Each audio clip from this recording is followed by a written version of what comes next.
Chapter 728. Yu Qiyang's current defeat could not be described with words. He was a noble and virtuous person and would rarely do anything to curry favor with others. But this time, he had broken his bottom line with the four-way connection. He had truly lowered himself to the lowest level and was unprecedentedly humble in order to win the support of the four-way company and restore the Dian dynasty. It could be said that he had not let down his ancestors. However, all of his efforts had become worthless in comparison to Pang Zhishi. The people of the four-way company had taken the initiative to contact Pang Zhishi and ignored him. They even suspected that the female shopkeeper of the four-way company had not only taken the initiative to go to the military camp, but she had also gone to meet Qin Yining alone. As a result, it was obvious who the four-way company was biased towards. How could they have any hope in the future? Yu Qiyang shook his head tiredly and said, "What other important things do we have to do? It's obvious that we have been abandoned." Jiyu Shixiang looked at Yu Qiyang's dejected appearance and began to feel angry. He felt as if he was an old ox who had used all his strength to pull the cart, but the cart was stuck in place and could not move a single step. It was fine if it could not move, but the owner, Yu Qiyang, kept adding weight to the cart. Jiyu Shixiang could not help but feel impatient. What is Wang Yi saying?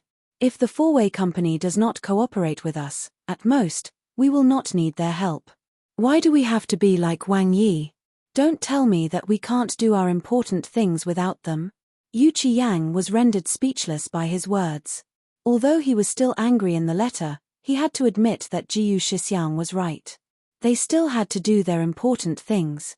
It was just that without the help of the four-way company, and if the four-way company went to help Pang Xiao, it would be even more difficult for them to succeed. This was really a bumpy road with every step.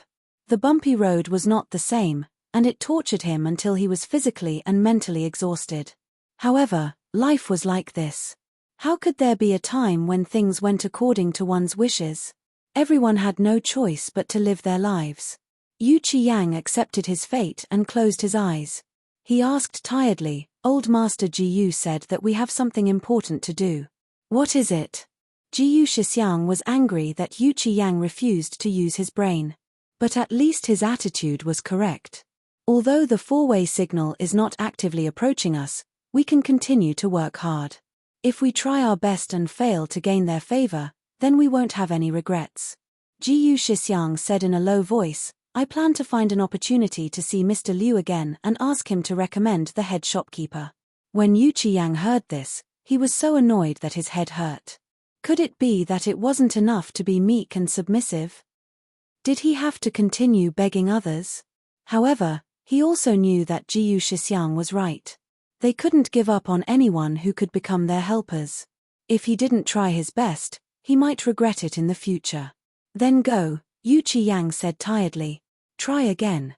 When Pang Xiao received the message from Qin Yining, she immediately returned home.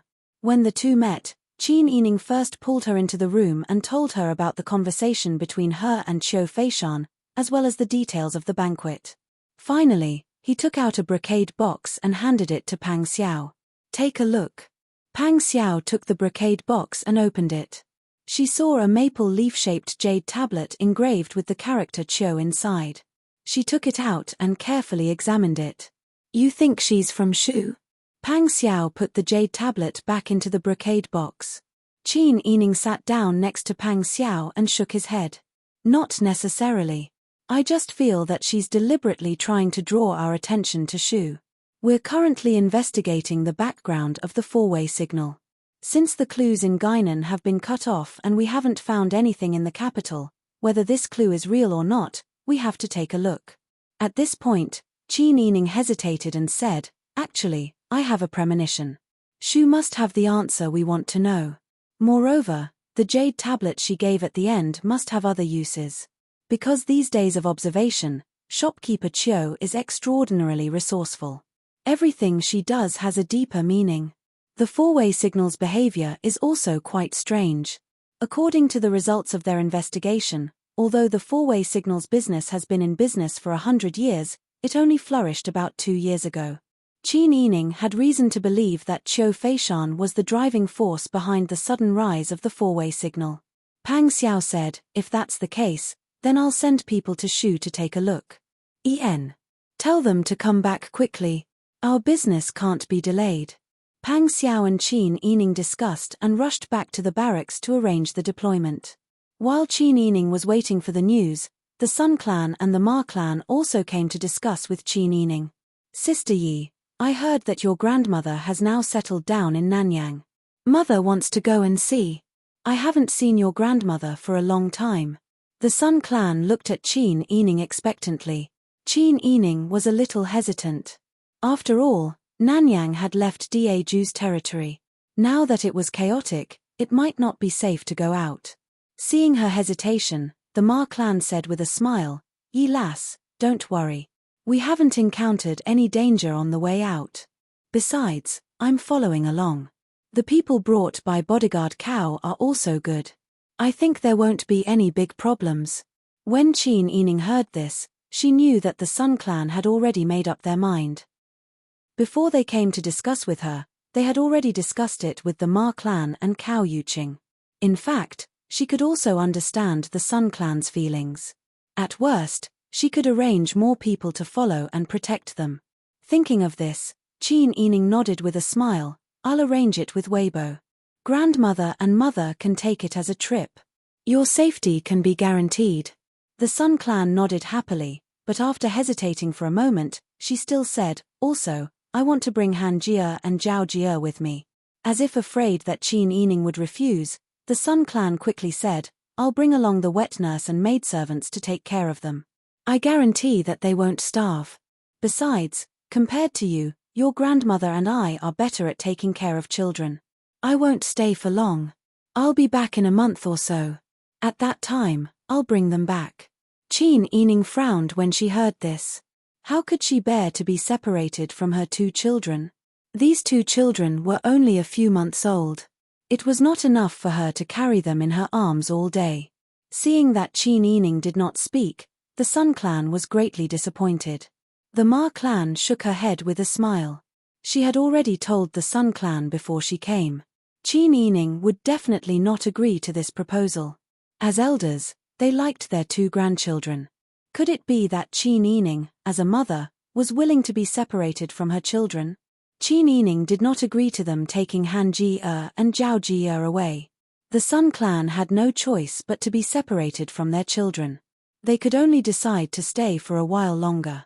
During this time, the spies who went to Shu County returned. Wang Yi, princess consort, this subordinate didn't find out anything during this trip. What? Qin Yining was surprised. The spies were old hands by Pang Xiao's side. They had rich experience in spying and had never failed. Pang Xiao asked in a deep voice, what happened? Replying to Wang Yi, when this subordinate arrived in Shu County, I didn't even enter the city gate.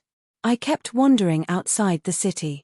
The mountain is high and steep, and the city gate is built on the mountain. It's really a place where one man can hold off 10,000 men. I tried to sneak in several times during the night, but I couldn't break through the checkpoint. There are many people in Jingdong to enter the city. If I don't go through the city gate and sneak in from somewhere else, I can't climb over the steep cliff. Shu County is like an iron bucket. No matter how this subordinate tried, I couldn't get in. I didn't find any useful information. Chapter 729. Qin Yining and Pang Xiao would never have thought that the spies would bring back such news, but they had indeed heard about the disaster in Shu County before. Shopkeeper Chiu revealed a clue about such a place. Do you think there might be some kind of trap? Pang Xiao's index finger tapped on the table, a murderous look flashing in his eyes. If Chiu Feishan really had the intention to harm them, then don't blame him for being ruthless. Qin Yining shook his head, looking down thoughtfully, I don't think so. I always have a feeling that there might be some very important clues in Shu County. Don't you think that Chiu Feishan's purpose in approaching you and me is not simple? Even this time in the Shu lands, she purposely revealed the clues.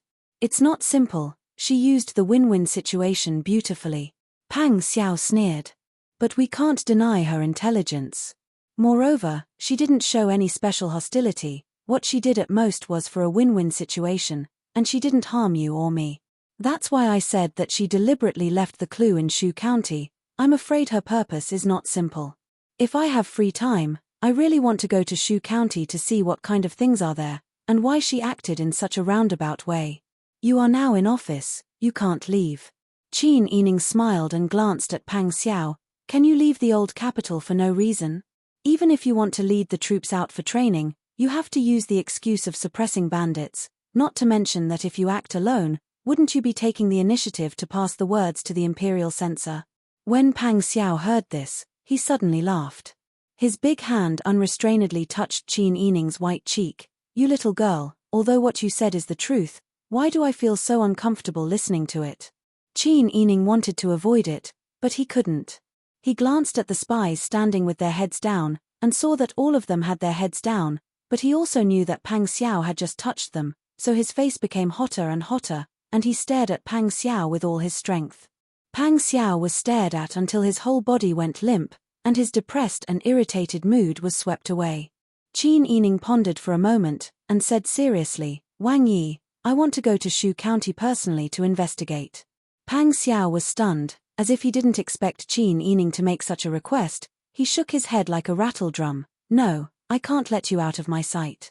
Don't tell me you've forgotten all the things that happened before. When Qin Yining went missing for the treasure, they were separated for so long, and there were so many twists and turns that they were almost separated forever. The situation at that time was actually similar to the situation now. There was a troublesome and important matter, and Pang Xiao couldn't leave, so Qin Yining took the initiative to help him solve the problem. At that time, in order to find Qin Yining, he disobeyed 33 imperial edicts, and almost had a falling out with Li Chitian.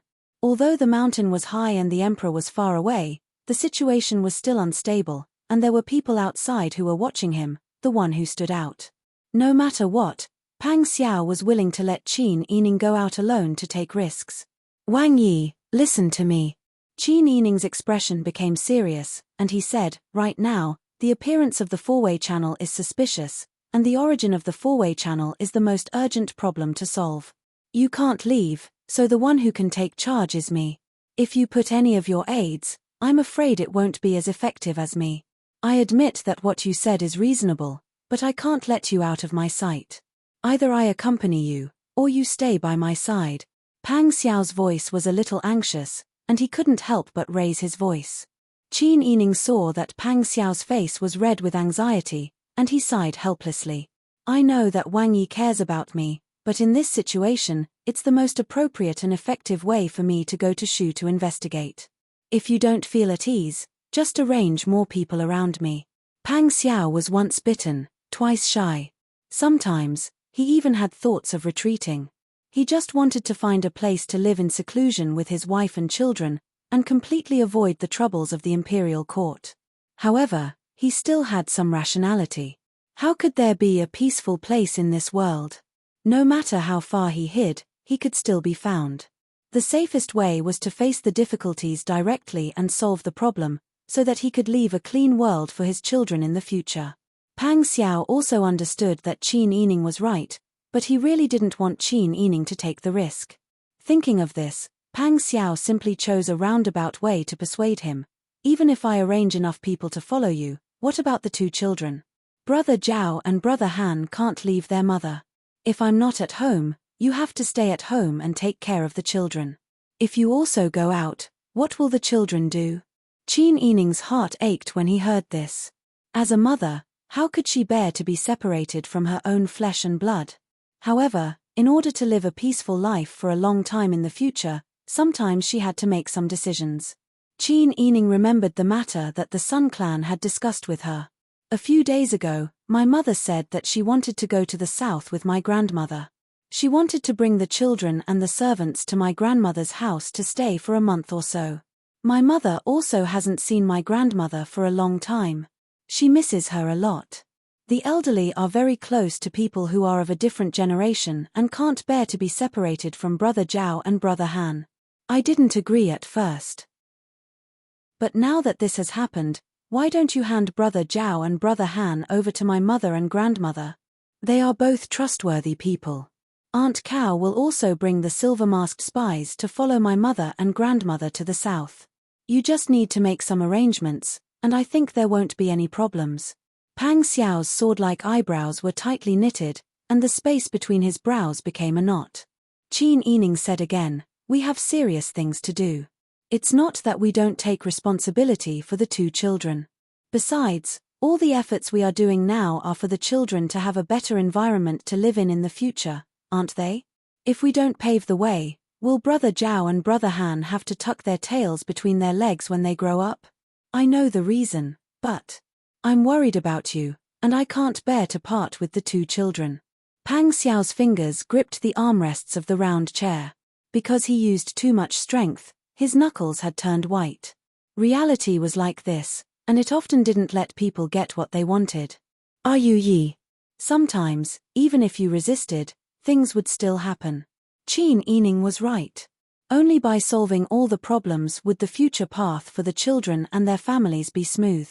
Although it was troublesome for him to begin with, Pang Xiao was such a domineering person, but because of this, he actually had a strange feeling of self-pity. Chapter 730. Pang Xiao slowly raised his strong arms and hugged Qin Yining tightly. He buried his face in Qin Yining's chest and said in a muffled voice, "It's all my fault. I didn't give you and the children a safe home. What nonsense are you talking about?" Qin Yining looked down at the top of Pang Xiao's head. This man had always been like a strong and tall tree, but also like an unsheathed sharp blade. His steadiness, determination, and courage had always been admirable. In front of others, he was the invincible god of war, Wang Yi. But in private, there were also times when he was weak. This kind of Pang Xiao made Qin Yining like him even more, and it made him even more real. Jishi, don't think so much. The two of us are a family, and we are one. To put it bluntly, if that person targeted you one day, would he have let me go? Everything we've done is for the sake of our family. I understand. But I'm worried. Pang Xiao pulled Qin Yining over and let her sit on his lap. He whispered in her ear, I just don't want you to leave my sight. If you get lost again, I don't know what I will do. I definitely won't be able to take that kind of blow. Qin Yining smiled and shook her head. You're thinking too much. How can I always be so unlucky? I won't. As long as the arrangements are made properly, everything will be fine. Pang Xiao lowered his head and didn't say anything. For a moment, he wanted to escape and leave the matter here to accompany Qin Yining. However, he couldn't forget that his purpose in coming to the old capital was to maintain stability. What if he caused trouble after he left? What should he do? Even if he didn't like some of Li Qitian's actions, Daju's country had to be stable. This was because he didn't want to see innocent people die in vain. The war in the north was tense. Ji Zheyu was already facing a tough battle when they were short of money and food. If the man panicked, Daju would be attacked from both sides.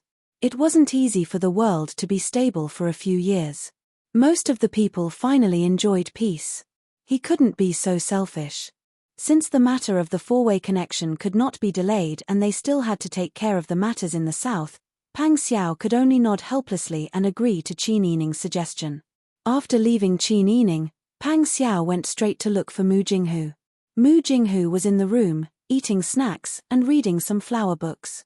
Seeing that Pang Xiao suddenly came to find her, she put down the book in surprise, patted off the crumbs on her hand, picked up the teacup and took a sip. Then she asked with a smile, "Why are you back? Have you finished your work in the barracks?" "No, I stole some time to come back." "Blockhead, I beg of you." Pang Xiao's solemn expression made Mu Jinghu sit up straight. He nodded in confusion and worry. "Go ahead. You don't have anything important to do recently, right?" "Yes, my martial uncle said that there's a commotion in the south, so he chased me out and told me to come out and watch the commotion. He didn't tell me when I'll go back. She has someone protecting her, so I'm not in a hurry." "What do you want?" Pang Xiao said, "Blockhead, Sister Yi is going to Sichuan. I want you to follow her and protect her. You're good at fighting and you're the person I trust the most. I can't leave the army, so I can't go with her. I can only rest assured if I leave her to you." Mu Jinghu blinked and said hesitantly, "You still trust me? My martial uncle has harmed you before. You want me to protect your wife. Aren't you afraid that I'll harm her halfway?" "You won't." Pang Xiao said seriously, "That's a different matter. If you want to deal with me, you won't use underhanded methods. You'll just tell me openly. Since you've promised me, you'll definitely be able to do it. I know you're trustworthy." When Mu Jinghu heard this, he couldn't help but feel touched. He didn't have many friends and actually cherished the friendship between him and Pang Xiao. It was a pity that Tianjiz's actions were really incomprehensible. He had harmed people time and time again, so he didn't know if he could continue to be friends with Pang Xiao. He naturally knew how much Pang Xiao loved and valued Qin Yining. Now, Pang Xiao was actually willing to trust him and entrust Qin Yining to him to protect her. Mu Jinghu suddenly felt warm in his heart. "Okay. I promise you." Mu Jinghu said seriously, "I can't guarantee anything else, but I can guarantee that I'll do my best to protect her. Don't worry." Hearing this, Pang Xiao nodded solemnly and bowed to Mu Jinghu. Mu Jinghu was so frightened that he hurriedly retreated and bowed back. The grudge between the two of them had been cleared and they were still good friends. The haze in their hearts dissipated and the two of them were in an extremely good mood. After Pang Xiao entrusted Mu Jinghu with the matter, Qin Yining also went to look for the Sun clan and the Ma clan. When the two of them heard that Qin Yining agreed to take Brother Zhao and Brother Han out, the Sun clan was so happy that they almost jumped up. The Ma clan was also grinning from ear to ear. She pulled Qin Yining and said, "Lassie, don't worry, it's right to leave the children to us. When we come back next month, we'll definitely return you two healthy fat boys." Qin Yining said, "Of course I'm not worried about Grandma and Mother. I didn't agree previously because I couldn't bear to part with the children. It's not that I don't trust you. To be honest, I'm actually going out this time. If I didn't go out, I wouldn't have done this. We're all mothers, how can we not understand?" Once the decision was made, Qin Yining's trip had to be sooner rather than later. Pang Xiao arranged for Jinghu Wei and the silver-masked spy to accompany Qin Yining. Bing Tang and Ji Yun were also in the entourage. Xianyun, Qiu Lu, and Lian Xiaoju were going to follow the Sun clan and the Ma clan to the south with their wet nurse. During this period of time, Mu Jinghu didn't even leave the residence in order to avoid arousing suspicion, let alone communicate with the outside world. He knew that Pang Xiao trusted him, so he couldn't let Pang Xiao down. By the time everything was ready, it was already the beginning of summer. Qin Yining woke up early in the morning and went to the Sun clan and the Ma clan to see the two children. The two little guys seemed to understand that they were going to be separated from their mother for the time being. The children who usually didn't cry or make a fuss actually hugged Qin Yining today and didn't let go. They cried loudly if anyone wanted to carry them away. The children cried sadly, and Qin Yining couldn't help but cry as well. His heart was simply aching immensely.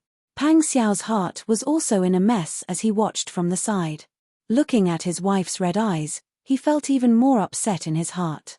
At this time, he was even more determined to get this done as soon as possible.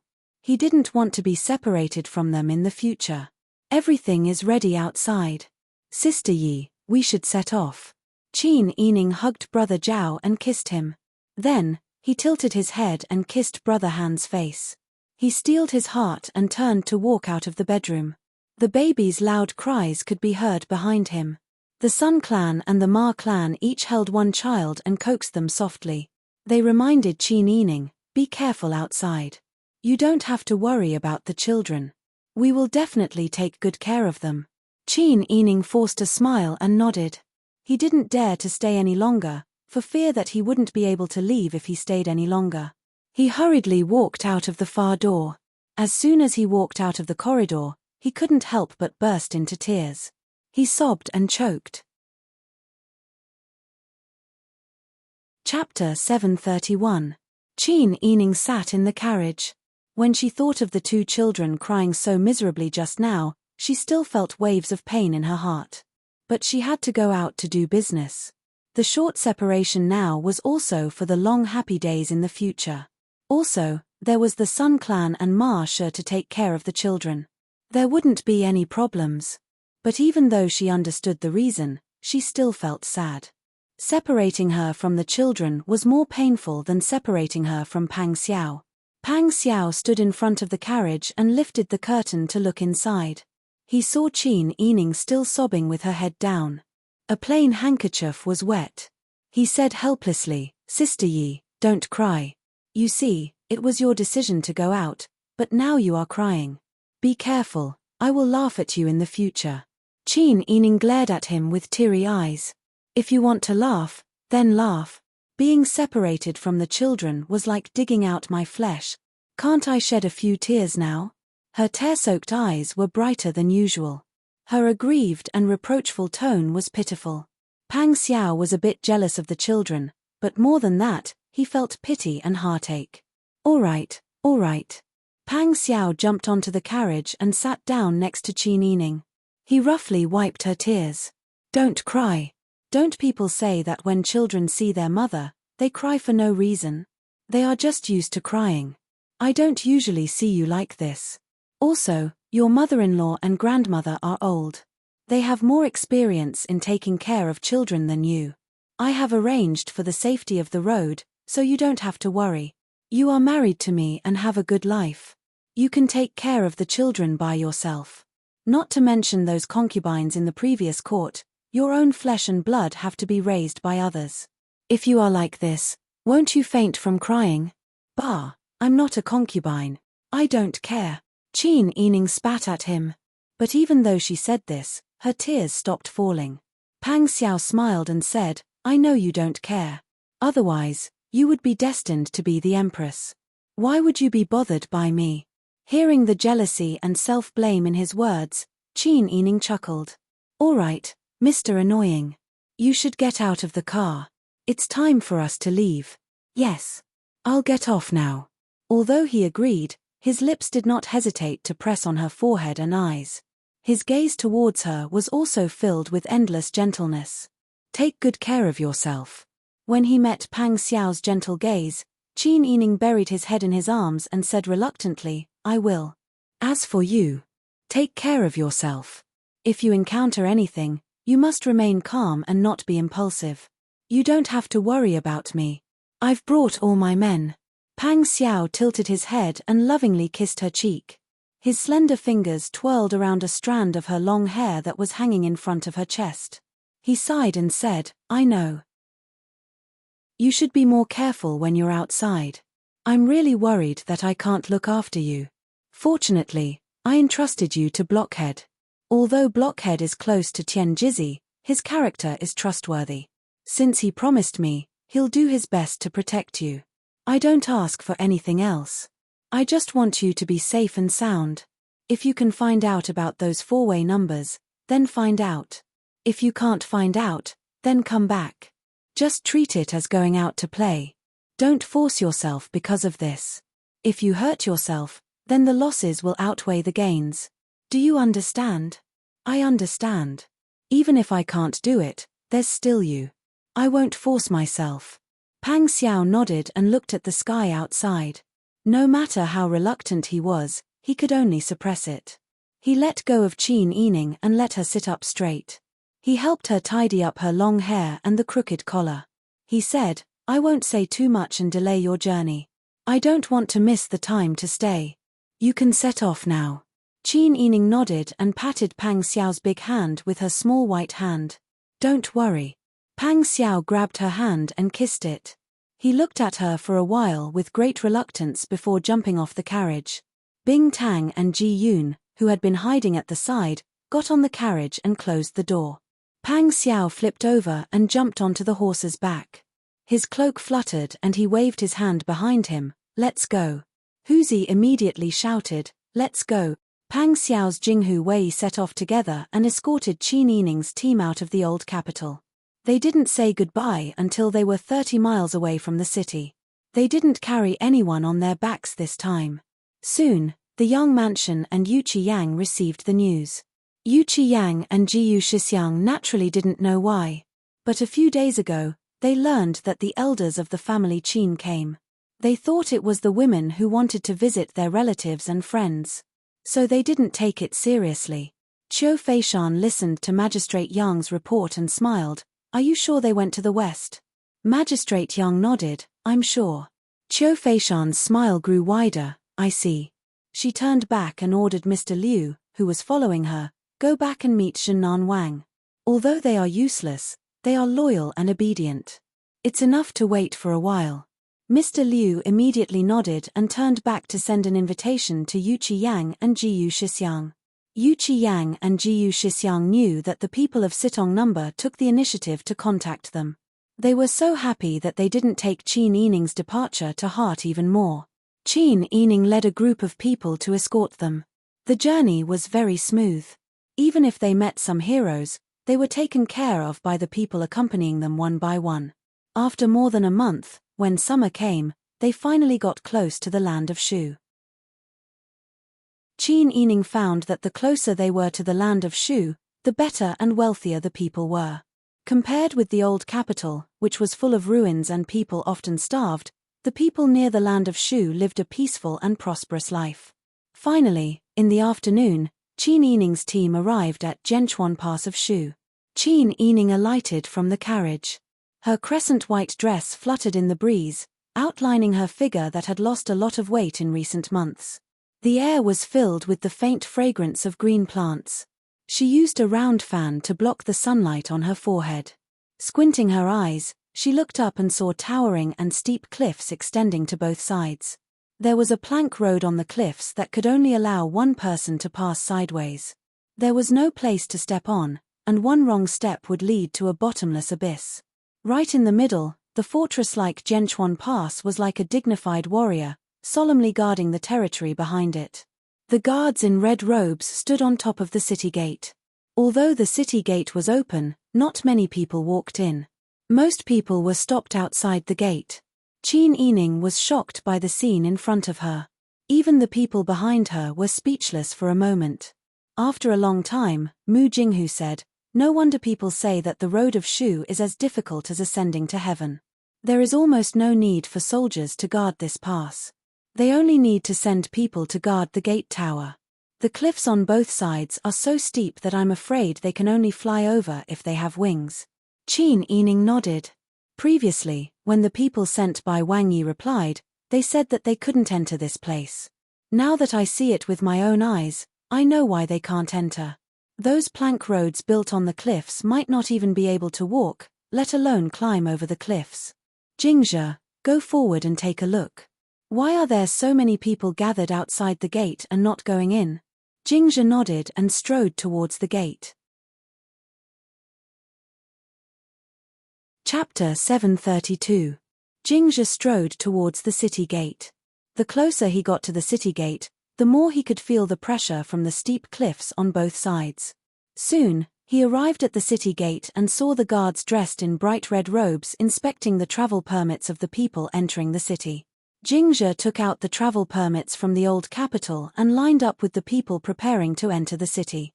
He walked forward slowly, but from the corner of his eye, he observed the people who were stopped by the city gate guards. The inspection was very efficient. Some people were allowed to pass after a few questions, but others were stopped after taking a look at the travel permits. Jingzhe found it strange.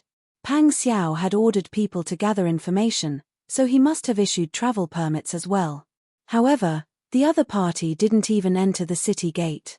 He observed the people around him and began to wonder what the standard of the city gate guards was. When it was Jingzhe's turn, he handed over the travel permit and said with a smile, "My master is here to do business. The carriage is not far away." The guard looked at the words on the travel permit and stuffed it back into Jingzhe's arms. He pushed him aside and said, "Next, next."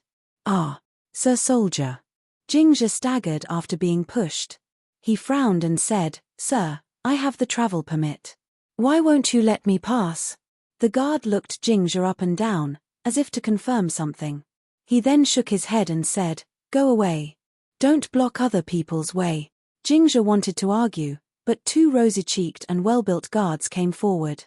One on the left and one on the right, they carried Jingzhe away. With Jingzhe's skills, he naturally wasn't afraid of these people. However, in order to avoid attracting attention, He pretended that he couldn't move. The two guards carried him some distance away and casually threw him to the ground. Ouch! Jingzhe cried out and fell to the ground. After watching the two guards walk away, he got up from the ground and patted the dust off his pants. He looked to the side and saw many people gathered together to discuss. It seemed that they were in the same situation as him. Jingzhe rubbed his buttocks and went up to talk to these people. Why is this Sword Chuan Pass so difficult to enter? Could it be that there are other rules in Sword Chuan City? Little brother, judging from your accent, you're from the south, right? An old man wearing a round-necked official's robe asked with a smile. He had just walked out of the city. Jingzhe nodded and said politely, "Elder, I came from the south with my master. Our travel permit was clearly issued, but we were not allowed to enter the city." The old man shook his head and led his family out. Jingzhe hurriedly caught up with the old man and asked, "Sir, please teach me how to enter the city. Otherwise, the owner will scold me for not doing my job well." Jingzhe's tone was sincere, and he was young and pitiful. The old man's heart softened and he softened. He said in a low voice, "This place is different from the outside world. It's not enough to just have a travel permit. To enter the city gate, you need a Chuan Pass." After saying this, he seemed to feel that he had revealed too much. The old man's expression changed. He hurriedly got into the carriage and urged his family to leave. Jingzhe stood where he was and watched the old man's carriage leave. Then, he went back to the crowd to ask around. He discovered that this group of people who stayed where they were didn't know about the Chuan Pass. He was surprised by this and found it novel. He hid in the crowd and carefully observed the people lining up to enter the city. After observing carefully for a long time, he finally found some clues. Those who were allowed to enter the city had a small wooden pass on their waists, hands, or bags. It was carved into the shape of a maple leaf and had a tassel at the bottom. Only a few people wore a different type of pass. Jingzhe immediately confirmed that the old man's words were true. He hurriedly went back to Qin Yining. "It's like this. I think the spies sent by Wang Yi were not as lucky as me. They didn't encounter any kind advice. When I heard about it, I felt that it was inconceivable that there would be such a rule in the country's territory. I also squatted there and observed for a long time before I was able to confirm that this was indeed the case." Qin Yining stood in the shade beside the carriage. He gently fanned himself with a grape-twined fan. His hand movements gradually slowed down. "Princess consort." Bing Tang and Ji Yun were a little worried. Qin Yining put down his fan and looked at Bing Tang with bright eyes. "Where's the jade pendant that shopkeeper Chiu gave me?" Bing Tang was stunned. He hurriedly went back to the carriage and took out the brocade box. Qin Yining opened the box and hung the maple leaf-shaped jade pendant on his wrist. He turned around and said to Jinghu Wei and the spy, "I plan to give it a try. It'll be great if we can enter the city. However, we have to leave a backup plan outside. I think it's not easy to enter and exit the city gate. If anything happens, the people outside can also send a message." As he spoke, he pointed at Jinghu Wei and, "Young man, you guys stay here and wait for me to come out. It'll be great if nothing happens. If anything happens, don't be rash. It's more important to send a message to Wang Yi." The three understood that Qin Yining's arrangements were reliable. They naturally bowed and agreed. They took their clothes, money bags, and other items and left the group. "Let's enter the city." As he spoke, he boarded the carriage. The group of people agreed. After they tied it up, the group headed towards the gate of Jianchuan Pass. The city gate guards saw Jingzhe again and were rather impatient. The most annoying thing was this kind of person who didn't know how to enter the city and didn't know anything. Just as he was about to reprimand them, he saw the carriage stop. Two extremely beautiful servant girls jumped off the carriage first and helped a woman in a plain dress with a graceful figure and a white veil hat get off the carriage. The city gate guards rarely saw a woman with such an appearance and style. Although the woman in the white veil hat didn't show her face, she was very beautiful. Half of his body went limp when he saw her walk, as if she was walking through flowers and brushing willows. What kind of family taught such a woman? Without tens of thousands of taels of silver, It would be impossible to raise such an exquisite woman, right? While the city gate guards' imaginations were running wild, Qin Yining had already walked up to them and stopped 5 steps away from the city gate. She raised her hand, which had a maple leaf jade pendant hanging on it, and fanned herself. The dark green tassels followed her movements and drew a lively arc against her snow-white wrist and moon-white sleeves. Jingzhe walked up to her again. "We're here to do business." "That's my master." The city gate guards remembered Jingzhe and naturally didn't look at his travel permit. Instead, they looked at Qin Yining and stared at her wrist in shock. "Please come in quickly. We've wasted so much of your residence's time. It's our fault for being blind." The attitude of the city gate guards was completely different. They respectfully stepped aside and let them pass. There were even people who went up to help drive the carriage. The 2 men who threw Jingzhe out even came forward to apologize with red faces. They enthusiastically stuffed him with wine and snacks. "Our heads were caught by the door just now. Little brother, please don't take it to heart." The 2 big brothers are also loyal to their duties. It's fine. Jingzhe smiled as he took the things and returned the greeting. The 2 men seemed to be relieved and returned to their duties. Qin Yining and her group entered the city gate. In front of them was a dirt road that was sandwiched between the arms of the cliff. Not far away, they could already see the bustling streets and the people walking around. Bing Tang said in a low voice, "Princess consort, there's something strange about this jade pendant." "That's right." That group of people changed their attitude when they saw the jade pendant. "We might have made the right choice this time," Ji-yoon said. Chapter 733. It didn't take long for Qin Yining and his group to arrive at the city. The streets here were flat and clean. Shop signs hung high on both sides of the road, and wine bottles flew everywhere. After crossing a street, there was a market in front of them. There were people selling vegetables and meat, steamed buns and wonton noodles, and people carrying poles to shave their hair. There were also people performing shadow puppets and singing small operas. There was business to be done in front of every stall. There were young ladies bringing their servants to a jewelry shop by the side of the road to buy a beaded silk handkerchief. There were also middle-aged men walking in groups of 3 to 5 and talking loudly. The old man who made twisted sugar took 2 small bamboo sticks and twisted them in the thick syrup, making a sugar ball the size of a longan.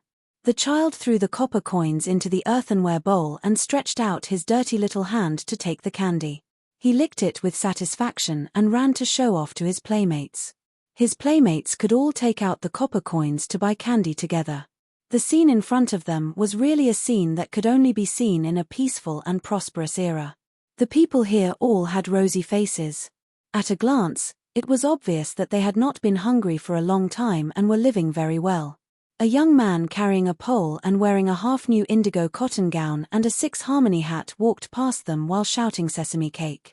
Qin Yining raised his chin at the peddler. Ji-yoon immediately understood and quickly walked forward. "Little brother, wait a moment." "Hey." The peddler put down his pole and turned around to see that the person who called him was actually an extremely beautiful young lady. His face turned slightly red. "Miss wants to buy sesame cake. It's 2 copper coins for sprinkled with spring onions and 5 copper coins for stuffed meat." Ji-yoon lifted a very thin and clean white cloth and said with a smile, "Give me 20 with spring onions and 30 with stuffed meat." The young man was stunned and then nodded happily. He took the oil paper to wrap the sesame cake. While he was wrapping the sesame cake, Ji-yoon asked, "Excuse me, little brother. I also want to ask you about the direction of the city's inn." The young man had already noticed Qin Yining and the group of plainly dressed bodyguards behind him. With one look, he knew that they were not ordinary people. He immediately said, "The best inn is to walk along this street to the end. Turn right and walk past 2 intersections. It's called Home and Garden." Ji-yoon nodded and said with a smile, "Thank you." She took out a small piece of silver from her purse and handed it to the young man. At the same time, she asked, "Little brother, do you know how to get to number 4? For access." The young man handed the wrapped 20 scallion pancakes to Ji-yoon and shook his head. "I've been walking around the city all day, But I've never heard of four-way shop. What kind of shop is it? What kind of business do you do? Ji-yoon avoided this question by turning around to call for someone. After handing the biscuits back to Bing-tang, she asked, "We're here to do business. Do you know how to get to the Cho family's residence?" The young man paused in the middle of making the biscuits, a look of vigilance appearing on his face. "Are you looking for the Cho family?" When Ji-yoon heard this, there was really a Cho family here? She immediately said, "We're here to find Cho Fei-shan." If it was another girl, Ji-yoon wouldn't mention her name. But Cho Fei-shan wore men's clothing to do business. At a glance, it was obvious that she didn't wear men's clothing for a day or two. She was used to wearing men's clothing, so Ji-yoon didn't feel any burden to ask. The young man froze for a moment and said, "Do you know Miss Cho?" At this time, Qin Yining had already brought Bing-tang back to get the biscuits and gave them to the bodyguards behind him. She waved the silk fan, and the jade pendant hanging on her wrist swayed. The white gauze hat was slightly lifted by the breeze, revealing her beautiful neck and chin. When the young man saw Qin Yining's appearance, he couldn't help but click his tongue in his heart. No wonder such a beautiful girl was dressed as a maidservant. It turned out that his master actually had such an appearance. His eyes swept across and saw the maple leaf-shaped jade pendant. The young man's expression relaxed, as if he was completely relieved. He smiled and said, "So you're Miss Cho's friends. The Cho family's residence is in the east of the city. That large area is connected to the Cho family's relatives. But I heard that Miss Cho went out to do business. I haven't seen her in the city for some time. If you're looking for her, I'm afraid you won't be able to find her." Ji-yoon took the biscuits and distributed them to Mu Jinghu, Jingzhe, and the other Jinghu Wei servants. Qin Yining also picked up a sesame seed biscuit with spring onions and said with a smile, "Thank you for telling us. Since we're here, we should at least pay her a visit." Ji-yoon. Ji-yoon immediately added a small piece of silver and gave it to the young man selling biscuits. The young man originally wanted to refuse, but Qin Yining smiled and said, "Today's a good day. Little brother, accept it." Only then did the young man embarrassedly accept the silver. He carried the half-empty basket and continued to shout sesame seed biscuits as he walked away. Qin Yining looked at his back as he left, and the smile on her lips gradually faded. She turned around and said, "Let's go to Home He Garden to stay." Yes. Everyone set off and took a detour to Home He Garden. Because there were many women and there were many people, they directly booked a side courtyard to stay. After everything was settled, Qin Yining first instructed the shop owner to prepare food. The bodyguards following her were all young men. Each of them was given 1 or 2 sesame seed biscuits just now, but it wasn't enough to fill the gaps between their teeth. Even if they found something fishy, they had to wait until they were full. Qin Yining, Bing-tang, and Ji-yoon ate in the house. Just as they finished eating and washed their hands, Mu Jinghu came to visit. "Something's not right today. You have to be careful," Mu Jinghu said as soon as he sat down. Qin Yining also nodded solemnly, "Something's not right. Cho Fei-shan is the head shopkeeper of Sitong shop and is also the eldest daughter of the Cho family." Just now, Ji-yoon wanted to ask about Cho Fei-shan and casually mentioned the Cho family. The young man selling sesame seed biscuits actually had a face full of reverence and respect. Just like the city guards, he also recognized this jade pendant. Qin Yining picked up the maple leaf jade pendant and waved it in front of her eyes. "Cho Fei-shan deliberately led me here and even gave me the Chuan jade pendant in advance because she knew that I would use it." Jingzhe said that the other people's jade pendants were all wooden, which was different from this one. "Just now, when I asked the peddler about Cho Fei-shan, he saw that I had this jade pendant and no longer guarded against me. All of this shows that we have been lured here. Cho Fei-shan is the eldest daughter of the Cho family, and she is someone that everyone in Jianchuan City knows. This jade pendant most likely represents the identity of the eldest daughter of the Cho family. Otherwise, their attitude would not have changed like this." The most important point is that the young man did not know about Sitong shop, as if he did not know that Sitong shop was a business of the Cho family. Qin Yining rambled on, telling Mu Jinghu all the analysis and guesses in his heart. Mu Jinghu frowned and thought for a while, then said, Maybe Lady Cho ran her own business outside, and the family and outsiders did not know about it. Your analysis is reasonable. In fact, no matter what, we have fallen into a trap. Qin Yining looked down, and once again had a new understanding of Qiu Feishan's intelligence.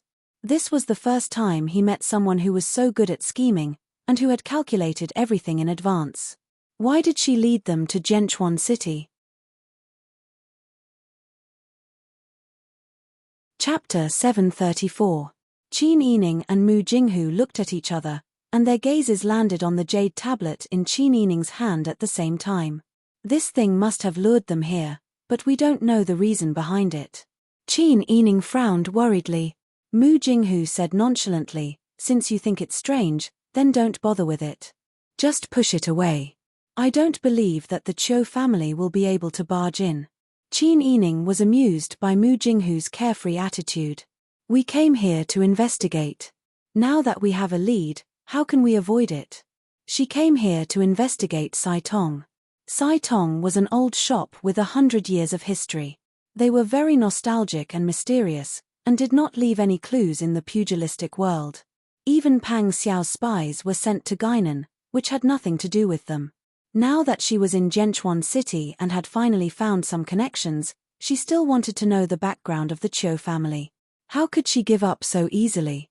Thinking of this, Qin Yining stood up and called Jing Zhe in. You guys split up and go to the city to investigate the Qiu family.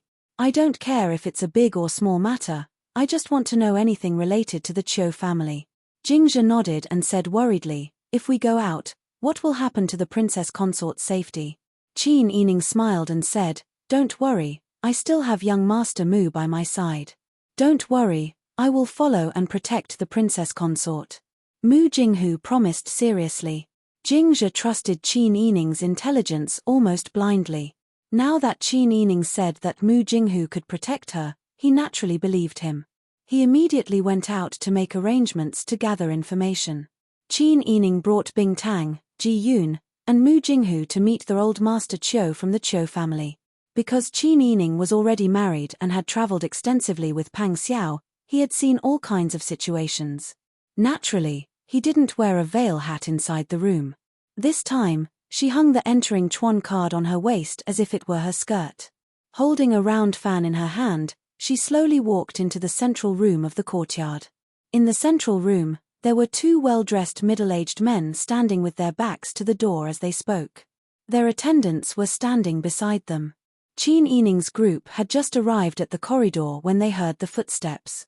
The leader of the group, a man with a medium build and a short beard, turned around. There was a hint of arrogance in his eyes, but the moment he saw Qin Yining's face, he immediately froze on the spot. He swallowed the harsh words that were about to come out of his thin lips and opened his mouth wide. He looked like he had been shocked into a daze. Qin Yining frowned slightly. He covered half of his face with his round fan and turned away unhappily. Ji Yun and Bing Tang immediately stood in front of Qin Yining, covering that straightforward and lecherous gaze. The other man was slightly better, but his eyes were still moving back and forth between Qin Yining, Ji Yun, and Bing Tang. He was about 26 or 27 years old. His eyes were too lively, and he looked too slick. Although the two of them had decent looks, they were the type that Qin Yining didn't like at first glance. The short-bearded man came back to his senses and coughed. His face was red, and he forced himself to be gentlemanly as he cupped his hands. This young lady, my surname is Qiu and my name is Feishan. I am the eldest in the Qiu family's 6th branch. You can call me Old Master Qiu. This is my younger brother, Feiming. May I ask who this young lady is? When Qin Yining heard the names of these two people, she knew that these people were of the same generation as Qiu Feishan. She really didn't find the wrong place. She just didn't know why Qiu Feishan led her here. Ignoring the eyes of these two people, Qin Yining walked to the head of the table and sat down. She lightly invited the two people to sit down and said, my husband's surname is Feiming. You can call me Mrs. Feiming. I don't know what business you have with me. When Qiu Feishan and Qiu Feiming heard this, they realized that Qin Yining's hair was tied up in a woman's bun. They could only blame her face for being too bright, attracting their attention. They didn't notice such an obvious thing. Qiu Feizhen coughed and straightened her back. She elegantly said, "I presume that Mrs. Pang is a foreigner? What is your relationship with Feishan?" Qin Yining lowered her eyes and said lightly, "This doesn't seem to have anything to do with you." Qiu Feizhen and Qiu Feiming were really surprised. In Zhenchuan City, they had never encountered such a scene. In the past, they would do whatever they wanted. Who didn't flatter them? As long as they were willing, many young ladies would be willing to follow them. But this beauty, not only did she not give them a good face, she also acted like she was unattainable. Their Qiu family had seen a lot of nobles, but they had never seen someone who could put on such an act. Qiu Feizhen glanced at the maple leaf jade pendant hanging on Qin Yining's skirt. She said, "Since you are wearing Feishan's jade, you must be a good friend of Feishan. Are you a business partner? Ari, since you are a friend of Miss Feishan, how can we neglect you and let you stay in the inn? The mansion is big and there are many guest rooms. Mrs. Pang, please follow us to the mansion." She stood up and waved her sleeves, making an inviting gesture. Qiu Feiming also stood up. Apparently, she was sure that Qin Yining would follow. Qin Yining looked at the attitude of these two people and knew that the Qiu family should be very powerful in this area. Otherwise, a mere branch family member wouldn't have such an attitude. Did they really think they were noble? Qin Yining said, "Thank you for your kindness, but we won't trouble your mansion.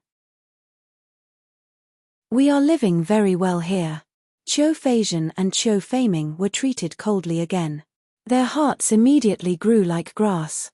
Qiu Feizhen was angry at Qin Yining for not knowing how to appreciate kindness, but she couldn't help but look at Qin Yining's appearance. She only felt that his every word, every frown, and every smile were very attractive. He couldn't help but think in his heart, that surnamed Pang is too lucky. What kind of people does Qiu Feishan know outside? Obviously, Qiu Feizhen didn't associate Mrs. Pang with Mrs. Meng at all. "Mrs. Pang, it's better not to be stubborn. You don't know how to appreciate kindness. That won't work in this place." Qiu Feizhen was patient and her attitude was gentle. She said earnestly, "Don't you see how many people dare to refuse our Qiu family's invitation? Since you came to Zhenchuan and are friends with Miss Qiu, you must be here to do business and seek money. If you offend people, how can you make money?" Although his words sounded like he was thinking for Qin Yining, it was obvious how conceited he was at the moment. Qin Yining was a little impatient, especially when the strange man she was talking to kept staring at her with wretched eyes. Qin Yining said with a fake smile, "You don't have to worry about it. I have other things to do. Please go back." Qin Yining said and got up to leave.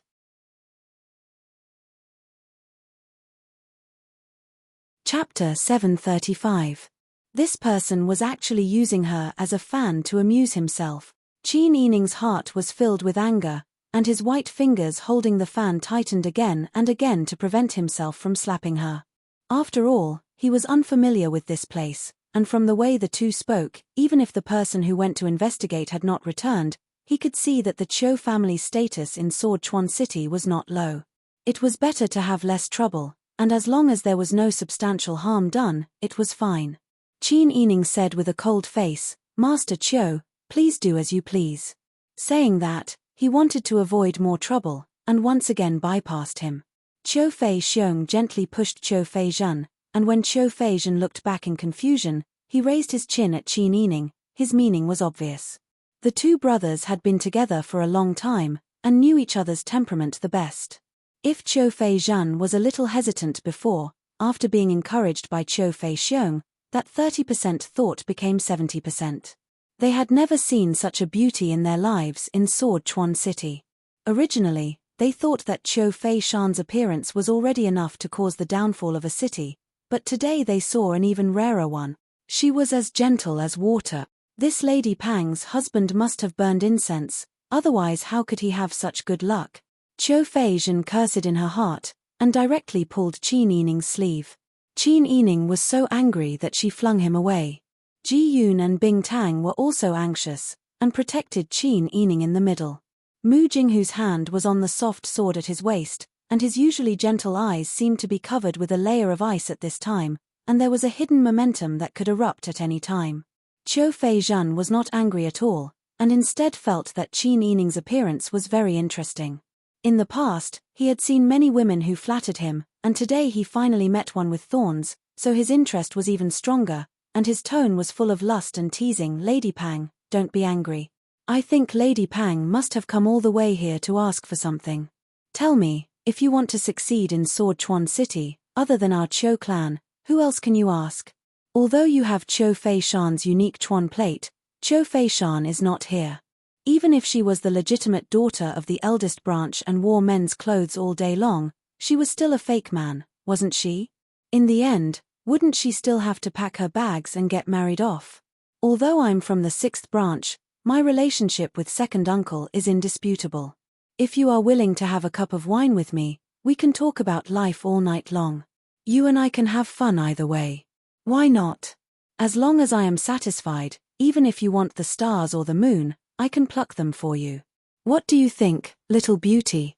The more Qiu Feizhen said, the closer he got to Qin Yining's eyes. He seemed to smell the soft fragrance of a woman when he breathed, which made the fire all over his body go to one place. He couldn't help loosening his nose and taking a deep breath. Yes. How fragrant, you are. Before he could finish his sentence, he felt himself flying up into the air. He felt a sharp pain in his lower abdomen, and the pain numbed him for a moment. He screamed and fell to the ground. He spread his legs and covered his private parts with his hands, trembling and unable to say a word. Mu Jinghu took back his foot and strode forward to add another kick to his private parts. Bastard! Who do you think you are? Mu Jinghu didn't just stomp on him twice, she also slapped him in the face. Qiu Feizhen spat out a mouthful of blood and a few teeth. However, other than screaming in pain, he couldn't say anything else. Mu Jinghu's movements were too fast, and Qin Yining didn't even have time to react.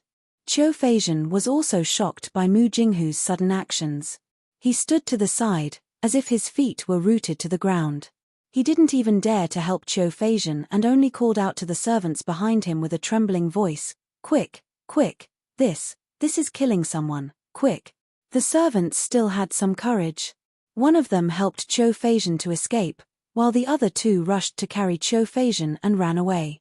Their shouting and Qiu Feizhen's cries of pain echoed in the courtyard, attracting the inn's shopkeeper and waiters.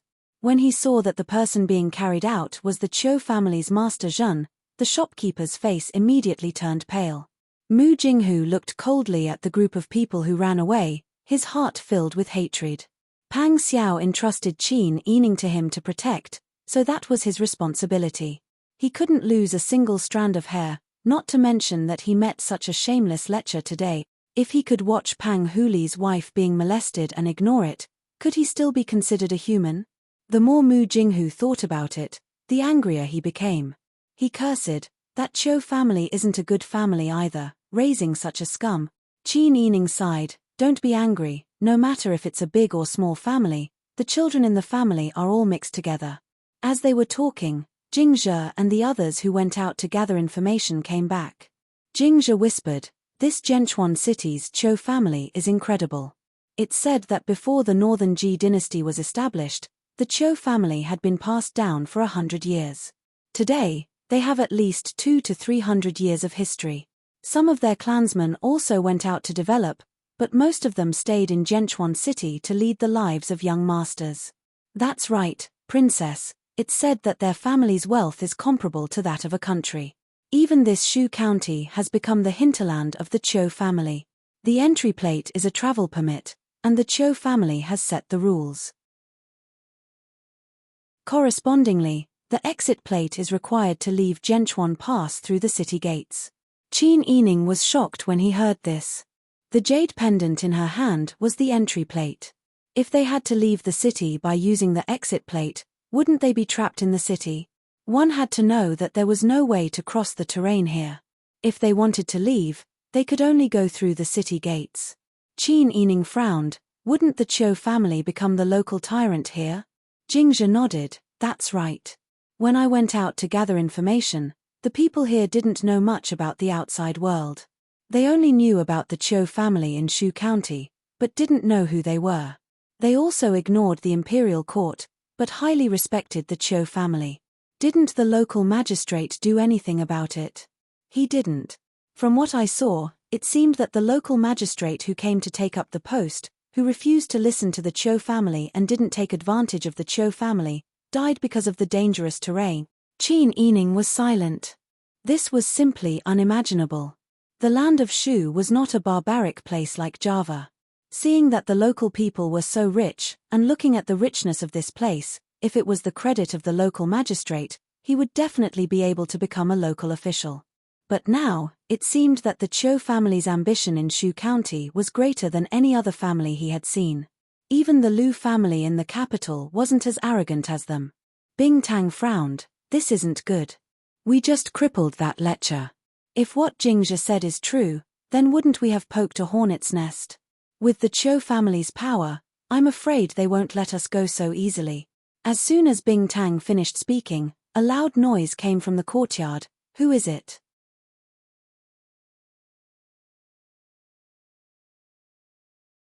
Chapter 736. Qin Yining stood up and quickly walked to the window to open it. He saw a group of people blocking the door of the inn and trying to barge in.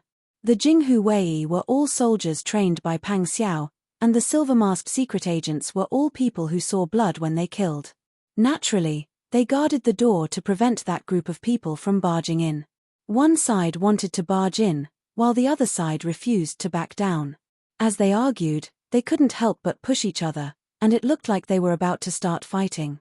How could the Jinghu Wei admit defeat in a fight? It looked like another murder case was about to happen. Qin Yining frowned and said, "Stop." When the people outside heard the voice, they all looked in the direction of the voice. They saw a beautiful young woman standing by the half-opened window. The Jinghu Wei respectfully retreated to the side, but the troublemaker found the culprit. "Good. It's you, this vixen, who harmed my son." A woman in her 50s, with a plump figure, wearing a dark green robe and a dark blue 8-patterned dress, rushed in. The 2 tassels on the jade bird hairpin on her head swayed violently. When that woman rushed in, the women behind her also rushed in. Because of Qin Yining's instructions, the Jinghu Wei did not dare to stop them. However, they were also worried that Qin Yining would be at a disadvantage, so they all surrounded the door. Ji Yun said worriedly, "Princess consort, this group of people are simply shrews. Don't argue with them. Let us servants deal with them." "That's right." Bing Tang also said with a dark face, "Raising such a disgraceful son, it can be seen that this kind of mother is also not a good person. Let us servants deal with them." Qin Yining understood their good intentions and said with a smile, "It's okay, I have a way to suppress them. We are here to investigate, so it's not good to continue to attract attention." Bing Tang and Ji Yun both nodded. Qin Yining said it casually, but Mu Jinghu felt a little ashamed. Was he too impulsive when he attacked just now? Even so, Mu Jinghu did not regret it at all. That lecher dared to act like that. He was entrusted by Pang Xiao, so naturally he could not let him off lightly. He believed that even if Pang Xiao was here, he would do the same thing. He could only blame himself for not being nimble enough and not being able to kill those 2 idiots. As Qin Yining walked out of the room, Mu Jinghu and the 2 maidservants naturally followed. As soon as he reached the door, the woman rushed toward him like a wild mule, reaching out to grab Qin Yining's face. "You lowly little whore, why did you harm my son? You crippled the rest of my son's life. I want you to pay with your life. How dare you?" Qin Yining scolded coldly. "Step down." The woman's manner of speaking was so pretentious that she actually put her together with the toad from just now, making others laugh at her for no reason. Although she was here to secretly investigate, she wasn't going to cower and let others bully her. Qin Yining had also been in a high position for a long time. His eyes were sharp and intimidating. He actually forced the shrew to stop in her tracks.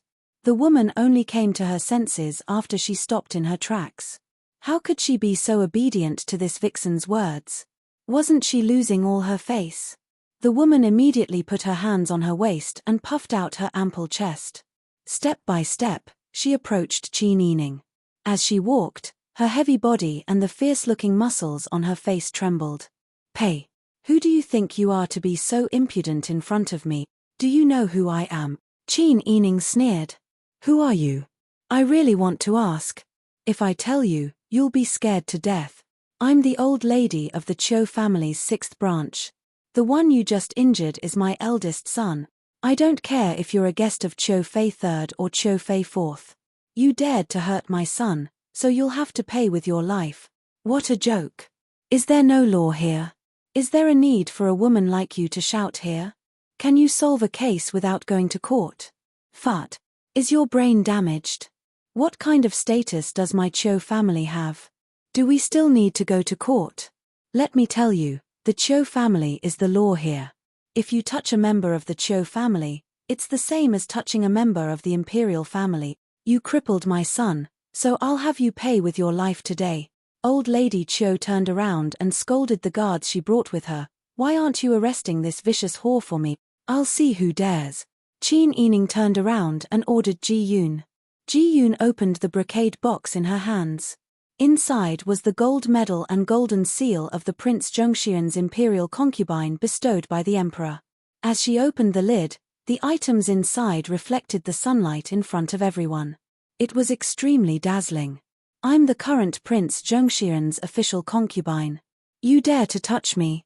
Could it be that your Qiu family's ability is greater than Wang Yi's, greater than the emperor's? Ji Yun took a step forward with the brocade box in her hands. She showed the items that could prove Qin Yining's identity to everyone and said in a clear and stern voice, My family's Wang Fei is the Prince Zhongxian's imperial concubine. Your Majesty's golden mouth and jade words personally conferred the title of a supreme noble lady. You're the wife of the Qiu family's 6th branch. Could it be that your status is greater than the Wang Fei's? Ji Yun's scolding caused everyone's hearts to tremble. Even if their knowledge in the city was shallow, they still knew the current state of the world. The god of war Wang Yi's reputation was not undeserved. Pang Zhishi's contributions to the conquest of Daeju could not go unnoticed. How could they have imagined that Pang Xiao's Wang Fei would suddenly appear in Jianchuan City? This was simply something they did not even dare to think about. Old Lady Qiu gritted her teeth. In the end, she was still somewhat timid. As a woman, she was afraid that she would be scolded by a man if she took a wrong step. She immediately sat on the ground and cried loudly, My son, it's your hard life. It's your mother who is useless. You're already so old, yet you're being bullied. They have a high position and power. We can't win or sue them. They're using their power to suppress us. What can we do? My poor son, the rest of your life has been ruined. Old Lady Qiu beat her chest and cried heart-wrenchingly. The womenfolk she brought with her also cried and cursed incessantly. Even if these people did not rush forward to harm Qin Yining, their cries were still annoying. Qin Yining's temples swelled with pain. He pressed his fingers against his temples and said, You're from a large family. You didn't discipline your son well and allowed him to come out and do evil. You didn't teach him and caused him to not know the immensity of heaven and earth. He disregarded the laws of Daeju. Now that he has offended his superiors and offended this king's consort, letting him live is already the benevolence of this king's consort. You don't know how to be grateful and even gather here to cause trouble. Even if you're the Wang Fei, you have to be reasonable. What did our son do to you? He didn't really touch you, yet you're so ruthless. You're too heartless. Old Lady Qiu cried even louder. No matter how patient Qin Yining was, he was worn out by Old Lady Qiu's scoundrel behavior. Who would have thought that Qiu Feishan's family would have such a person? This was really too inconceivable. A large family that had been passed down for more than 100 years could actually raise such a ruffian who caused trouble on the streets. It was obvious that a large family was not good. Not to mention other things, the children were already mixed with good and bad. Qin Yining took a deep breath and turned around to look at Jinghu Wei. Go and invite the local magistrate to this king's consort. Yes. That person accepted the order and took the name card to visit the local magistrate. After saying that, he didn't quarrel with these wailing women and turned around to find a stone bench to sit down. When the Bingtang saw this, he hurriedly went to get a soft cushion and tea for Qin Yining to sit more comfortably. When old Lady Chiu and the others saw that Qin Yining was so ostentatious that even the local magistrate was invited, they were even more helpless and cried even more sadly. Heavens, my son, how can mother help you redress your grievances when you meet such a domineering and unreasonable person? Qin Yining sat upright in his seat and lowered his eyes to drink tea, completely ignoring this group of people.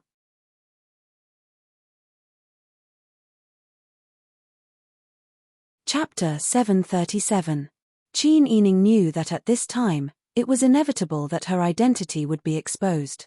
However, she felt that even if it was exposed, it was not a big deal. The purpose of this trip to Shu County had essentially been achieved. She wanted to investigate the details of Sai Tong number, and now it was clear. In addition, she only had the entering Chuan card given by Qiu Feishan and did not have the legendary leaving Chuan card. She could take this opportunity to make a big deal out of this matter and find a chance to leave here. Otherwise, in this place where the Qiu family was about to become the local tyrant, she always felt uneasy. While Qin Yining was contemplating, old Lady Qiu's crying also weakened. Perhaps because she was crying and howling, she also felt tired. In addition, she was sitting on the ground and howling, while Qin Yining was sitting indifferently and drinking tea. She was also the old lady of the first branch, so this was a bit too ugly. Old Lady Qiu stretched out her hands to the two women on both sides and scolded, seeing mother-in-law fall, "You don't know how to help her, what's the use of having stupid women like you?" She was clearly the one who sat down, but now in order to save face, she blamed others. Did she think that everyone was blind? Qin Yining shook her head. Seeing this, it was inevitable that she was reminded of her own family's old lady. When she made a scene, it was also a headache. Fortunately, she was now an outsider, so she did not need to care about filial piety or grandmother-grandchild relationship. She did not need to tolerate this kind of shameless woman. While both sides were silent, the people outside the inn began to talk in low voices.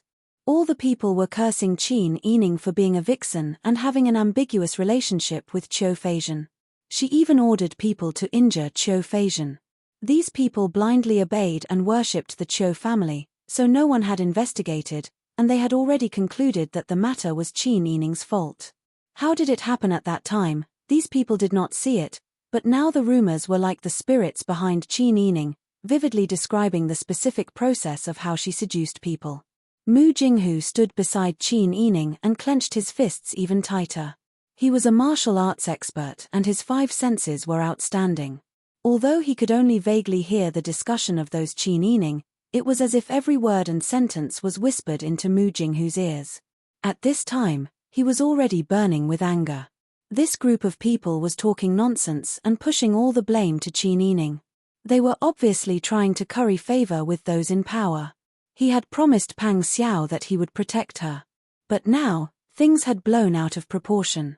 Mu Jinghu's face was flushed red and he clenched his fists so tightly that his knuckles cracked.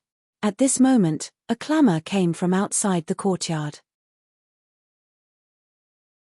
Qin Yining raised his eyebrows and looked up. He saw a middle-aged man with a round figure, dressed in green casual clothes, walking over quickly with his hands behind his back. Although this person looked simple and honest, the light in his eyes could not be hidden. As soon as she entered the courtyard, her gaze went past old Madame Qiu and landed on Qin Yining. This must be Prince Zhongxian's consort, right? I am Wu Shentong. Why didn't the magistrate and princess consort inform us in advance that you are coming to Zhenchuan? We would have prepared in advance and welcomed you with clear water and yellow sand. As he spoke, his shrewd little eyes looked at Qin Yining and he cupped his hands in greeting. Qin Yining waved his hand. Magistrate Wu, you don't have to be so formal. I was only invited by a friend to visit her hometown. Who would have thought that I would encounter a lecher who claimed to be the old master of the Qiu family who touched me and even insulted me verbally? My bodyguards were all military men and were ordered by Wang Yi to protect me. Naturally, they could not stand by and watch me be insulted. I thought that there was an outlaw who used the Qiu family's name to commit atrocities. Who would have thought that the old madam of the Qiu family's 6th branch would be here? Was the bandit really the old master of the Qiu family's 6th branch? Qin Yining's face was full of disbelief and pain. He shook his head helplessly and said regretfully and helplessly, "I didn't expect that my good friend's family would have such a person. It's really sad." Qin Yining's voice was gentle and slow, but every word was clear and there were no loopholes. Not only did he explain the matter clearly, but he also secretly ridiculed the person who was being unreasonable just now. When Magistrate Wu heard this, he knew that this person was not a simple person. His sharp tongue was not for nothing. "Princess consort, you are right. This kind of thing is really sad. But I still have to investigate whether it is right or wrong." As Magistrate Wu spoke, he looked at Qin Yining's expression. When he saw her slightly raise her slender eyebrows, he quickly added, "I don't mean anything else. It's not that I don't believe Princess Consort, but this is a serious matter. I have to do my job well. Magistrate Wu is right. It is good that you can enforce the law impartially." Qin Yining smiled and allowed Magistrate Wu's men to search around and ask questions. Qin Yining turned around and ordered Jing Zhe and Jinghu Wei to gather everyone in the courtyard. The courtyard of the inn was not very big. Qin Yining was now sitting in it, followed by 2 pretty maidservants, a handsome scholar with a cold face, 3 ordinary-looking manservants in short brown clothes, and 6 or 7 tall and strong men. When these people gathered together, their temperament was already different, not to mention Qin Yining's leisurely posture and noble temperament. Old Lady Qiu, who had been shouting for a long time, finally came back to her senses. She truly realized that she seemed to have pointed at a princess's nose and scolded her. She even scolded her very harshly. She seemed to want to pull her. But even so, her panic only lasted for a moment. Who was she? She was the old madam of the Qiu family's 6th branch. Did the Qiu family have to consider the feelings of outsiders in Zhenchuan? Old Madame Qiu thought of her son who was crying at home. Thinking that the happiness of the rest of her son's life was ruined, her anger and hatred burned again. She wiped her tears and rushed to Qin Yining. "You witch! You failed to seduce my son and tried to kill him. You are simply shameless." Old Madame Qiu was like this, and so were her 2 daughters-in-law, full of hatred. They thought that the local magistrate was here and the magistrate said that he would investigate the matter carefully, so the Qiu family would not act rashly. Who knew that old Madame Qiu would not act according to common sense and rushed forward like a madwoman. If not for Mu Jinghu and Jing Zhe's quick reflexes, old Madame Qiu's hand would have grabbed Qin Yining's face. Jing Zhe used his strength and pushed old Madame Qiu to the side. "Impudent, how dare you try to kill Princess Consort, do you want to die?" Old Madame Qiu rubbed her aching waist and buttocks and cried again. "Murder, murder, are you trying to silence me?" When old Madame Qiu cried, her 2 daughters-in-law also cried. The courtyard, which had just been quiet for a moment, was noisy again. Qin Yining rubbed his temples and looked at Magistrate Wu. Magistrate Wu also felt that old Madame Qiu's behavior was too much and made it difficult for him to handle. However, this was the Qiu family's world, and as a magistrate, he had a lot of things to consider. He could not offend another family for just one person. The best thing to do was to not help either side and stay out of it. Thinking of this, Magistrate Wu smiled and said, "Princess Consort, don't be angry. The old master of the 6th branch is injured, and as a mother, it is normal for her to cry because she loves her son too much. Princess Consort is such a person, I don't think you will be calculative with her." Without waiting for Qin Yining to speak, Magistrate Wu turned to old Madame Qiu and said, "Don't cry anymore. This is the Princess Consort from the capital, and she is favored by the Empress and Empress Dowager. Her husband is Prince Zhongshuren. If you still want a good ending, don't make a fuss."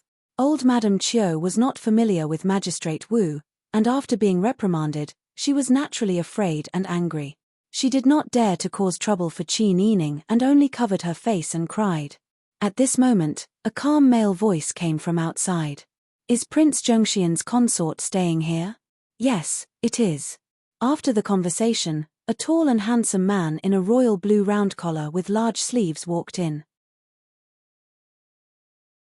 He had a beard and was in his 40s. At first glance, he felt that this man was somewhat similar to Qiu Feishan. The man strode in, walked to Qin Yining, cupped his hands and saluted, and said respectfully, I didn't know that Prince Zhongshuren's consort was coming. My family offended you, and it is our negligence. I am Qiu Yuanqing, the second master of the Qiu family. I heard that you are holding Feishan's Jinchuan card. I am Feishan's second uncle. Qiu Yuanqing's words were like pearls, and his speed was very fast. It could be seen that this person must be a quick-witted and confident person. He did not wait for Qin Yining to answer, and explained his identity and purpose in one breath, and by the way, he made a connection. Qin Yining smiled and said, "So it is the second master of the Qiu family. I heard Feishan mention you. This should be the second uncle of Qiu Feishan." He said that he had mentioned her before, but he was also trying to make a connection. Qiu Yuanqing smiled and cupped his hands. That girl Feishan has caused a lot of trouble for the princess, right? That girl is stubborn and has a lot of ideas. Fortunately, she has a mellow temperament. Why did the princess come to Zhenchuan this time, and stay in an inn? If the princess had ordered in advance, this old man would have welcomed you with open arms. It is really a sin to neglect the princess like this. Compared to the old lady of the sixth branch who only knew how to make a scene, this second uncle of the Qiu family was much more powerful. Although his words were polite, it was clear that he was criticizing Qin Yining. Because she did not visit the Qiu family and did not reveal her identity, she was taken advantage of. Even if she was taken advantage of, she asked for it. Qin Yining said, "Originally, I only came here at Feishan's invitation. I didn't want to make a big fuss, but I didn't expect such an accident to happen. Second master of the Qiu family, how are you going to deal with today's matter?" "Sigh, it's all my nephew's fault for causing trouble for the princess. As his uncle, I apologize to you on behalf of my nephew." As he said this, he cupped his hands and bowed.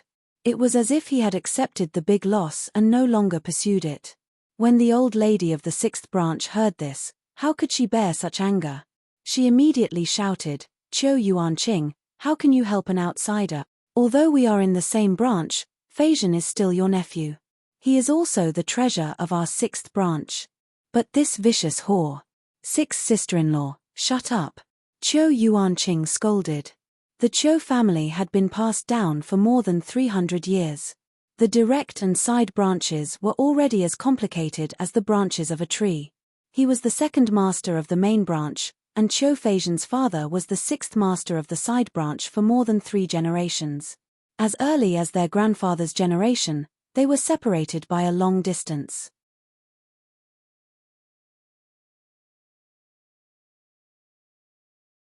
Chapter 738. Old Lady Qiu still wanted to quibble, but her arms were held back by her 2 daughters-in-law. The maidservants she brought also kept quiet out of fear, not daring to make a ruckus.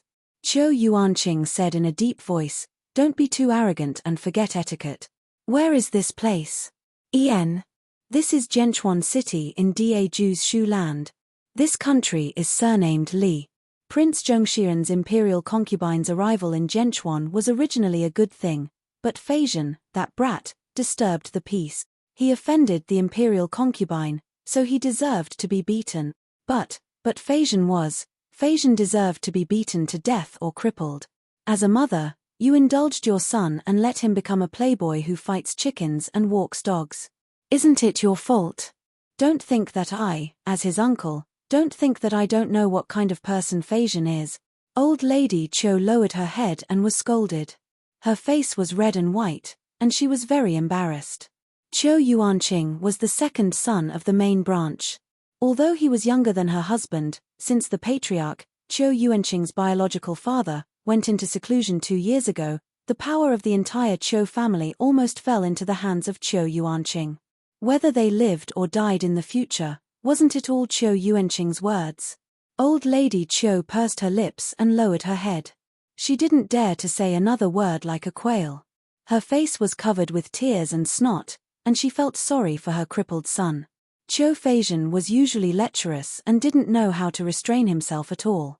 She had taught that brat many times, but he refused to listen. Now, he flirted with the imperial relatives and ended up crippled. Old Lady Qiu was angry at her son's incompetence, and her tears fell down like a master who had broken the line. Seeing that Old Lady Qiu was honest, Qiu Yuanqing nodded with satisfaction and said, "You can go back." Then he respectfully bowed to Qin Yining and said, "Imperial concubine, please don't blame him. This old man's nephew is not sensible. This old man will strictly discipline and punish whoever goes." Qin Yining smiled and shook his head, "It doesn't matter. Since he is not a member of this house, he can't be blamed." Qiu Yuanqing's attitude was respectful and courteous. However, Qin Yining felt that this matter was unusual. This person was not simple either. As Jing Zhe had investigated, the Qiu family was like a local tyrant in Zhenchuan. They could kill and seize the lives of the officials sent by the imperial court. They controlled the personnel of the imperial court and eliminated dissidents neatly. How could they be afraid of a princess today? Her husband was indeed powerful. He was indeed a war god. However, the mountain was high and the road was long, and Zhenchuan Pass was a place where one man could hold back 10,000 men. She was sure that even if Pang Xiao regained control of the Tiger Army and brought his own men, it would not be easy to break through Zhenchuan Pass. Qin Yining was worried that Qiu Yuanqing's current attitude was just a facade. He was worried that Qiu Yuanqing would do something behind his back. These thoughts flashed through his mind in the time it took to breathe. At this time, Qiu Yuanqing said respectfully, "The inn is too shabby. Princess is a person like gold and jade. How can you stay here? Although my house is simple and crude, there are still a few clean rooms. I have already ordered people to clean them up. Princess, please come to my house." When Qin Yining heard this, he did not show it on his face, but alarms were ringing in his heart. The Qiu family's mansion occupied such a large area and was in someone else's territory. It was well guarded and well guarded. If she went, wouldn't she fall into someone else's trap? It would not be easy to get out. "Thank you for your kindness, second master, but we will be leaving soon. Moreover, my subordinates are all military men and are used to being free. I'm afraid they won't be able to adapt to life in the mansion. Feishan isn't home right now, so I won't bother you." Qiu Yuanqing's eyes turned and he smiled, "Since Princess has other plans, I will not insist. If there is a chance in the future, when Feishan is home, I would like to invite Princess to visit my house." "Of course." Qin Yining smiled and nodded. Qiu Yuanqing turned around and ordered people to bring old Madame Qiu and the others out of the inn. Qin Yining looked at the backs of these people and could not help but breathe a sigh of relief. It would be good if they could avoid a direct confrontation. However, she had to make a good plan for the future. Otherwise, how could she lose her life in Sword Creek without knowing the reason behind it? As Qiu Yuanqing walked out of the inn with his men, he saw a bloated man in luxurious clothes, who was over 60 years old. He was angrily walking towards them with a group of servants holding sticks in their hands. "Cousin Ming, what are you doing?" Qiu Yuanqing stood still and asked with his hands crossed. Qiu Yuanming said angrily, "I am going to kill that shameless vixen. She seduced my son until his manhood was destroyed. Does she still have the face to live?" He turned around and waved his hand, "Come, follow me in and beat him up." Qiu Yuanqing looked back at Qiu Yuanming and said coldly, "Don't blame me for not reminding you. The one in the room is the wife of Daju's Prince Zhongshiren Pang Zhishi. Her father is Prince Zhongshiren and her landlord is the former Dayan Duke Dingguo. She was personally appointed as the Dayan Saintess and was even discussed as the Dayan Empress. Now that she is a princess consort, she is still loved by both palaces. The head of the Lu family in the capital is also her good friend." Turning around, Qiu Yuanqing paced back and forth, slowly approaching Qiu Yuanming whose face was twitching fiercely. "Cousin Ming, if you don't listen to my advice and offend such a person, then you have to deal with the aftermath yourself. I won't force you to do anything." Qiu Yuanming's face was not only twitching, but his body was also trembling. It was not because of fear, but because of anger. "Qiu Yuanqing, how can you side with an outsider? Just because Feishan is not your son, you don't care about him? If it was just a flesh wound, then I would not be so angry. But he was injured in that area. A man being crippled in that area, isn't that a great humiliation? That princess consort is a whore. Since she has come to Shu and entered Zhenchuan City, how she is dealt with is up to our Qiu family. In the past, no matter how big the matter was, you could get it done. Why should my son be wronged now? Qiu Yuanming spoke louder and louder. In the end, he wanted to shout so loudly that everyone could hear him. Qiu Yuanqing raised his left hand and dug his ear with his long fingernails. Then, he flicked his fingernails. I am not deaf. Why are you shouting so loudly? You. If you have the ability to deal with the aftermath yourself and not come to me, I will not stop you. After all, that is your son. If you want to be buried with your son, how can I not fulfill your fatherly heart? Qiu Yuanqing stroked his long beard and chuckled as he turned to leave. His current demeanor was completely different from the respectful and courteous attitude he had when he was facing Qin Yining. You, Qiu Yuanqing, don't be too arrogant. Qiu Yuanming shouted at Qiu Yuanqing's back. Qiu Yuanqing did not look back and walked straight away with his men. Old Madame Qiu pulled Qiu Yuanming's sleeve. Master, what are you doing? Qiu Yuanming was furious. But when he looked up, he saw the inquisitive eyes of the people around him and heard the buzz of discussion. It was only then that he realized that his furious appearance had been seen by this group of lowly commoners. These people were obviously here to see him make a fool of himself. Vaguely, he heard people talking about Qiu Feizhen becoming a eunuch. Qiu Yuanming was even angrier. Only then did he realize that if they made such a scene, wouldn't everyone know that his son had become a eunuch from now on? He was so angry that he turned back and slapped his wife in the face. You ignorant and stupid woman, who asked you to make trouble? Why are you blaming me? Old Madame Qiu covered her face in disbelief and tears came out again. The two daughters-in-law looked at them from the side and lowered their heads, not daring to look up. Qiu Yuanming was just scolded by Qiu Yuanqing and wanted to make up for it with his old wife. His behavior was no different from his old wife, so he could not say anything at this moment. Qiu Yuanqing's threat just now was still very useful to him.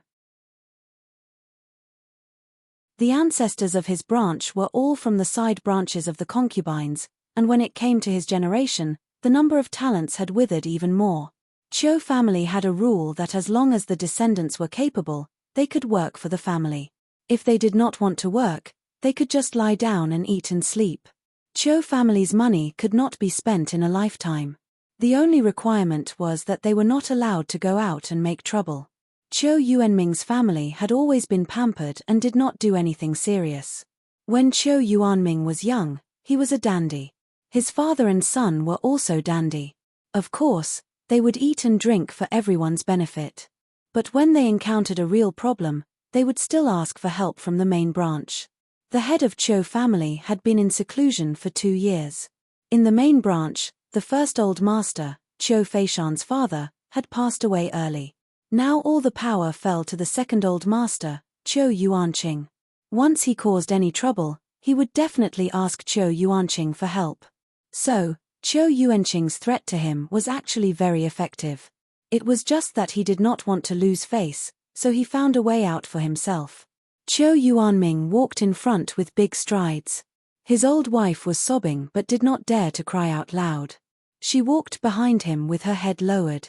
When the two of them reached the carriage, Qiu Yuanming stopped in his tracks and suddenly turned back to look at the direction of the inn. How could his eldest son be bullied like that? That part of his man that was crippled, would it ever be able to stand up again in this lifetime? There was no way he could take this lying down. Qin Yining returned to his room and sat at the head of the table. Mu Jinghu hesitated and said, "It was my fault just now. I was too impulsive and gave those people a chance to take advantage of me. How can this be blamed on you?" Qin Yining looked up in surprise and met Mu Jinghu's angry and ashamed eyes. He immediately understood what this blockhead was thinking. "Young Master Mu, you protected me today. I can't thank you enough. You did not do anything wrong. That lecture touched me. If you did not do anything when you saw it, that would be wrong. You don't have to blame yourself.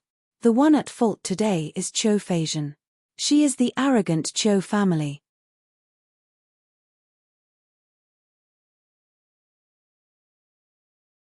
Chapter 739.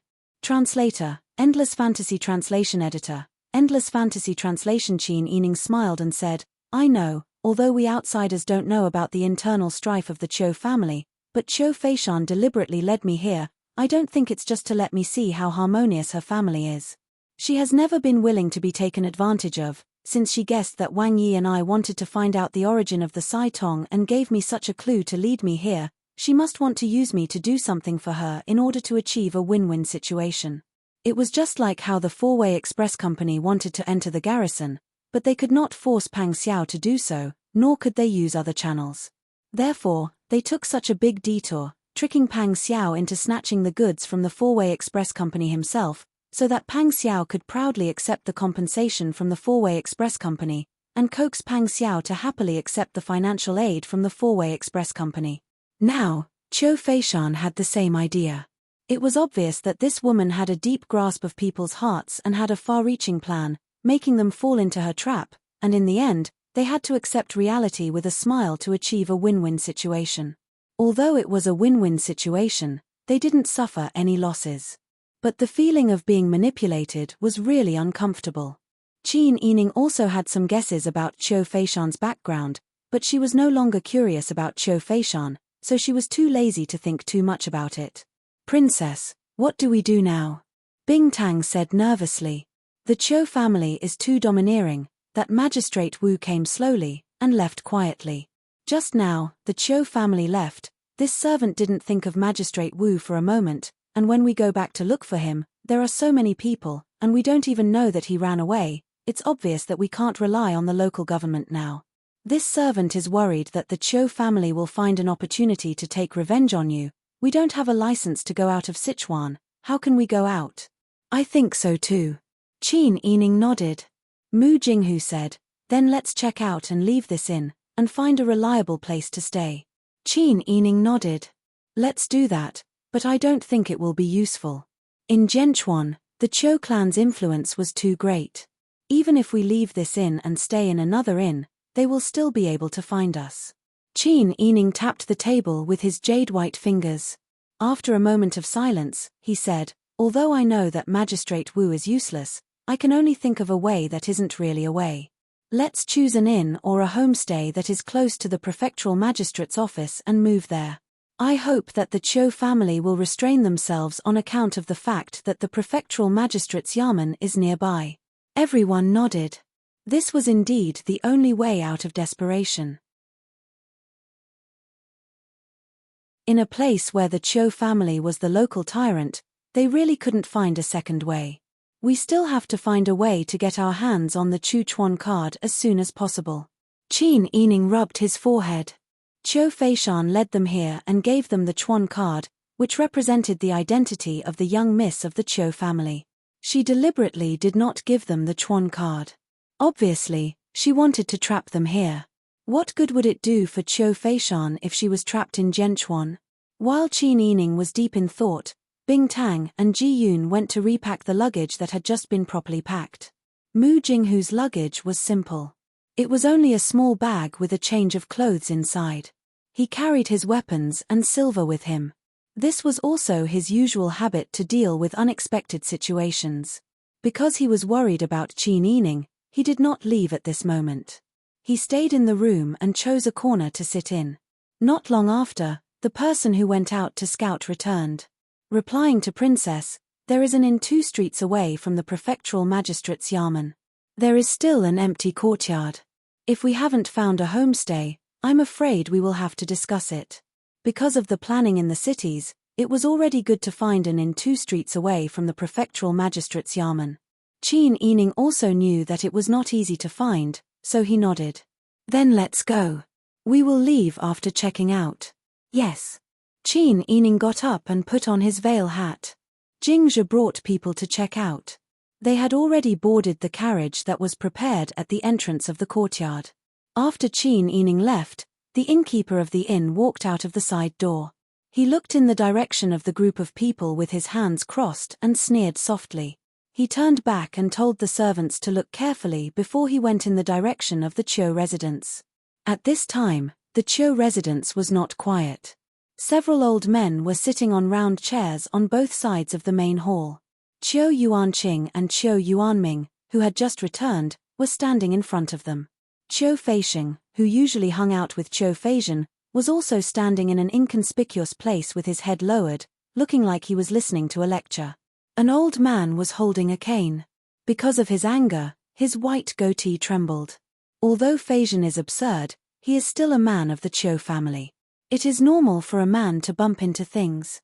Even if he suffers some superficial injuries, we can accept it. But because he took liberties with a young lady and got kicked in that place, it is really too ugly. In my opinion, we shouldn't let Feizhen go out again. I think so too. Another white-haired old man said shakily, Feizhen usually doesn't do anything serious. Look at Feishan from the eldest family, that little girl is more ambitious than Feizhen. He only knows how to fight like a dog. If word got out, he would be hated by dogs. Qiu Yuanming and his wife both lowered their heads and curled their lips in dissatisfaction.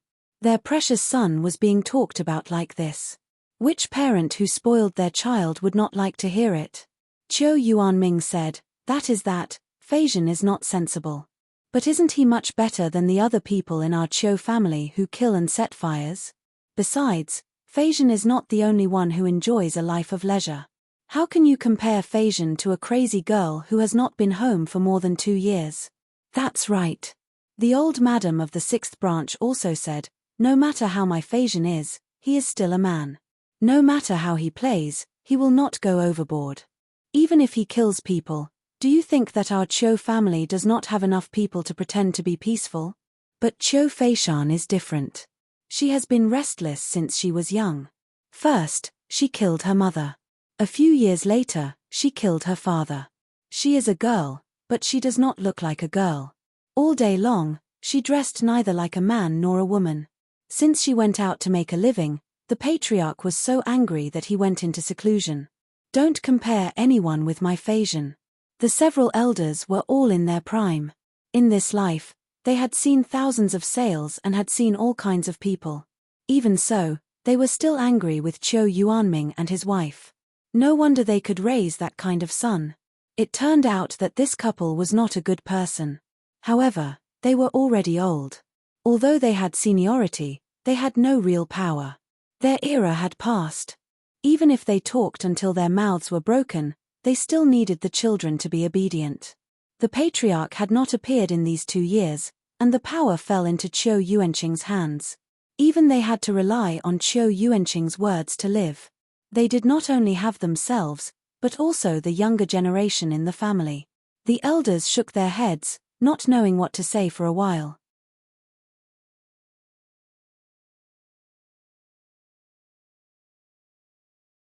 Chapter 740.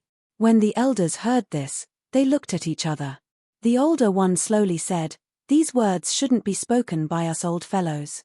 We haven't interfered in the family's affairs for many years.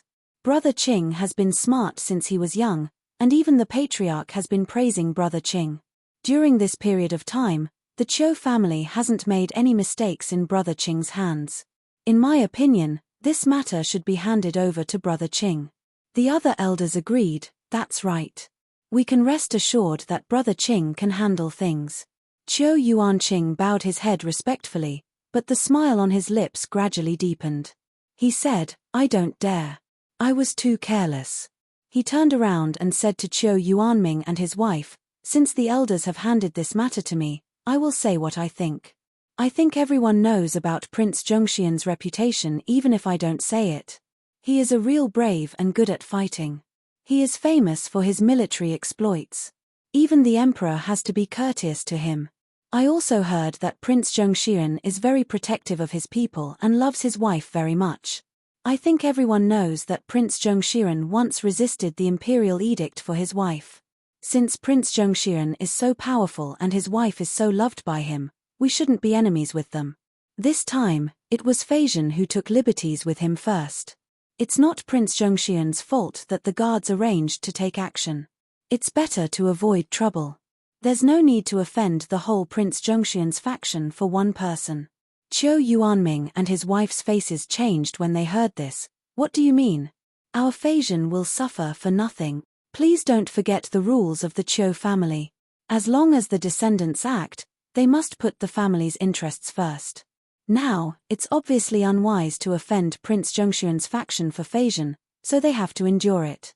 What's more, it was Phasian who was in the wrong first. Even if they make a fuss, it can't be blamed on Prince Zhongshuan's concubine. At that time, everyone would talk behind their backs. Where would the Cho family's face go? Our Cho clan has been in Sword Creek for more than 100 years. Don't tell me that we don't want our face anymore. I can understand your feelings as parents, but please consider the family's interests first. Cho Yuanming was so angry that his entire body was trembling. He knew that Cho Yuanqing was up to no good. This was forcing him to let go, but Cho Phasian was his son. His son had been harmed by others. Others might not care, but how could he, as a father, not care? What do you mean by prioritizing the interests of the clan? Don't these people usually try to poach people from the clan? Other people could commit murder and arson, and they could solve any problem that arose. Why couldn't it happen to their family? Cho Yuanming sneered and didn't even bother to argue with Cho Yuanqing.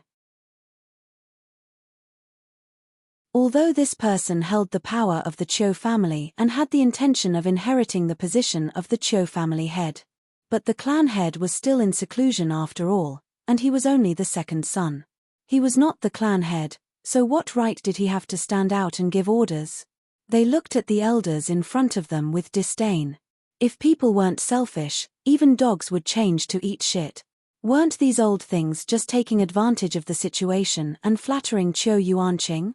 It was because they saw that Cho Yuanqing was likely to be the next clan head that they flattered him like this. When Cho Yuanqing saw that Cho Yuanming was no longer arguing, he assumed that Cho Yuanming had given in like the clan elder. With a confident smile, he respectfully exchanged greetings with the clan elder and inquired about Cho Phasian's situation before the scene dispersed. However, when Cho Yuanming returned home and saw his bedridden and dying son, that irrepressible anger came out again. Listening to his old wife's sobs, Cho Yuanming was distraught. His hand tightly gripped the white porcelain teacup, and his joints gradually turned white from the force. Cho Yuanming gritted his teeth and snorted heavily from his nose. What Prince Zhongshuan's imperial concubine? Others didn't dare to offend her, but would he be afraid? If he didn't take revenge for his own son, would he wait for others? Qin Yining and the others stayed at the new guest station near the Yamen. After washing at night, Qin Yining didn't dare to relax easily. Ji Yun and Bing Tang were lying on the same bed with her in their clothes. The three of them didn't fall asleep. I don't know how Brother Zhao and Brother Han are doing now. I don't know if the wet nurse is taking care of them carefully. They are so young, and I'm afraid that they can't adapt to the bumpy walk, right? Qin Yining's voice was low and soft, full of deep worry. Whenever it was quiet at night, the first thing she thought of was always the two children. Ji Yun smiled and comforted her. Princess, don't worry. Don't you trust old madam and old madam? Besides, the wet nurse is the most experienced, and brother has the most capable people around him. You don't have to worry. Qin Yining nodded. She knew this idea, but it was normal to be worried. After thinking of the children, she thought of Pang Xiao. She didn't know whether Pang Xiao was doing well or not. The army was temporarily suppressed, but the Yuchi Yang might not be willing to stop. Now that they entered Zhenchuan, they had to use a plate to enter and exit, and it became difficult to send messages to the outside world. It could be said that they had been forced to cut off contact with the outside world. Therefore, she didn't know the latest things that happened in the imperial court. She wanted to pass on her situation to Pang Xiao, but she didn't know how to do it. This kind of situation really made her feel flustered. Although it usually took some time for her to pass on information to Pang Xiao, it was still much better than today's situation. Qin Yining's mind was full of recent events. She couldn't fall asleep at all after tossing and turning. After a long time, Ji Yun and Bing Tang stopped talking, and their breathing gradually stabilized. She was also affected by the atmosphere, and her eyelids gradually became heavy.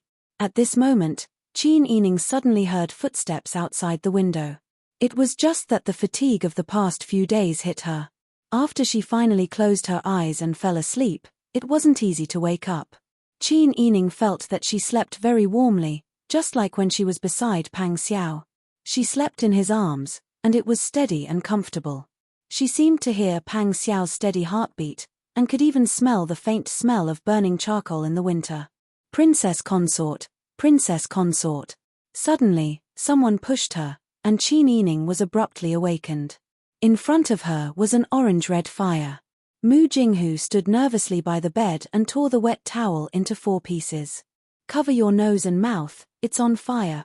Quick, come out with me. Ji Yun and Bing Tang had also just been awakened. Faced with this sudden scene, they panicked for a moment. They took the towel and covered their noses and mouths. Mu Jinghu didn't care about the etiquette between men and women. He pulled Qin Yining and rushed out. Since he had promised the wolf, Qin Yining's safety was his responsibility. Mu Jinghu would never allow Qin Yining to be in any danger under his watch. He would rather lose his life than let anything happen to Qin Yining. The fire outside was burning fiercely, and the inn was crowded with people. Everywhere, there were people shouting loudly, "It's on fire! Someone come, put out the fire!" At this moment, Jingzhe and the rest were rushing into the house. When they saw Mu Jinghu bringing Qin Yining out, they were only stained with some dust and didn't suffer any injuries. When they saw Ji Yun also rushing out with Bing Tang, everyone breathed a sigh of relief. While the people in the inn were busy putting out the fire, Jingzhe had already checked the surroundings. He whispered in Qin Yining's ear, "Princess consort, only our courtyard is on fire. The other courtyards are fine. It's obvious that someone is targeting us.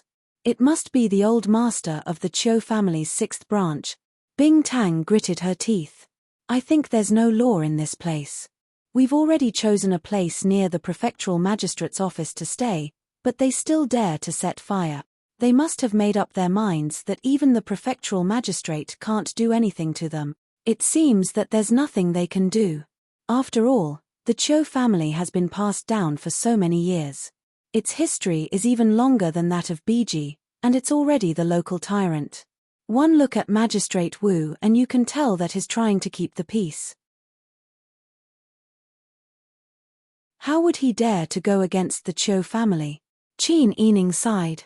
Even though Li Qitian thought that he had the power to control all matters in the imperial court, just by looking at the prefectures outside, like Jian Chuan, who only knew about the Qiu family and didn't know about the imperial family's situation, one could tell that the foundation of the Daeju dynasty was still very shallow. As the emperor, Li Qitian probably couldn't take care of everything. As they spoke, the fire in the courtyard was gradually put out. Fortunately, this was an independent courtyard. There were fewer buildings in the courtyard, and it was also a brick building. It was also further away from the other buildings, so the fire didn't spread to other places. Although the fire caused a loss of property, it didn't cause any casualties. Qin Yining finally relaxed a little.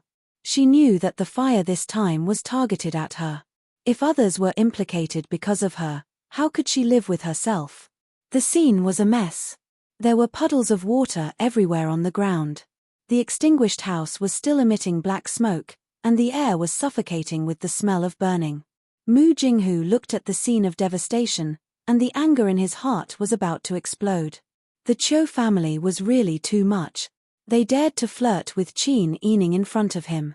He only taught the lecher a lesson, but it actually led to the Qiu family's even more severe revenge. Mu Jinghu said with a gloomy face, "Let's find another place to stay. I don't think the inn is safe. It doesn't matter whether it's near or far from the magistrate's office. There's no need for that. We're not as familiar with the roads in the city as they are. If we go to a less populated place, things will be more difficult." Qin Yining said, "There's no need for us to leave. Let's stay here. I'll see if they can set the house on fire again."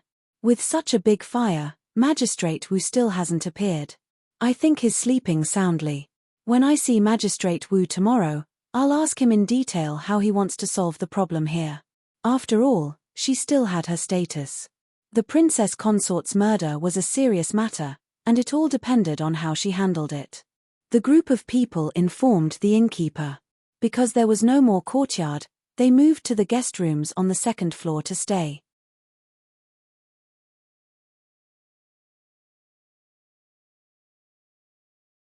Chapter 741. When Qin Yining woke up early in the morning, he could already hear the hustle and bustle of the first floor of the inn. Last night, there had been a fire in the courtyard. They had been in a hurry to stay in the two-story building in the front courtyard of the inn, so they had not chosen a room to avoid the sounds of people. Instead, they had pushed open the inner window and could see the two rooms on the first floor of the inn. At this time, everyone in the hall was talking about the fire in the inn yesterday. Although Zhenchuan City was not small and was located in a stronghold, there were only a few permanent residents.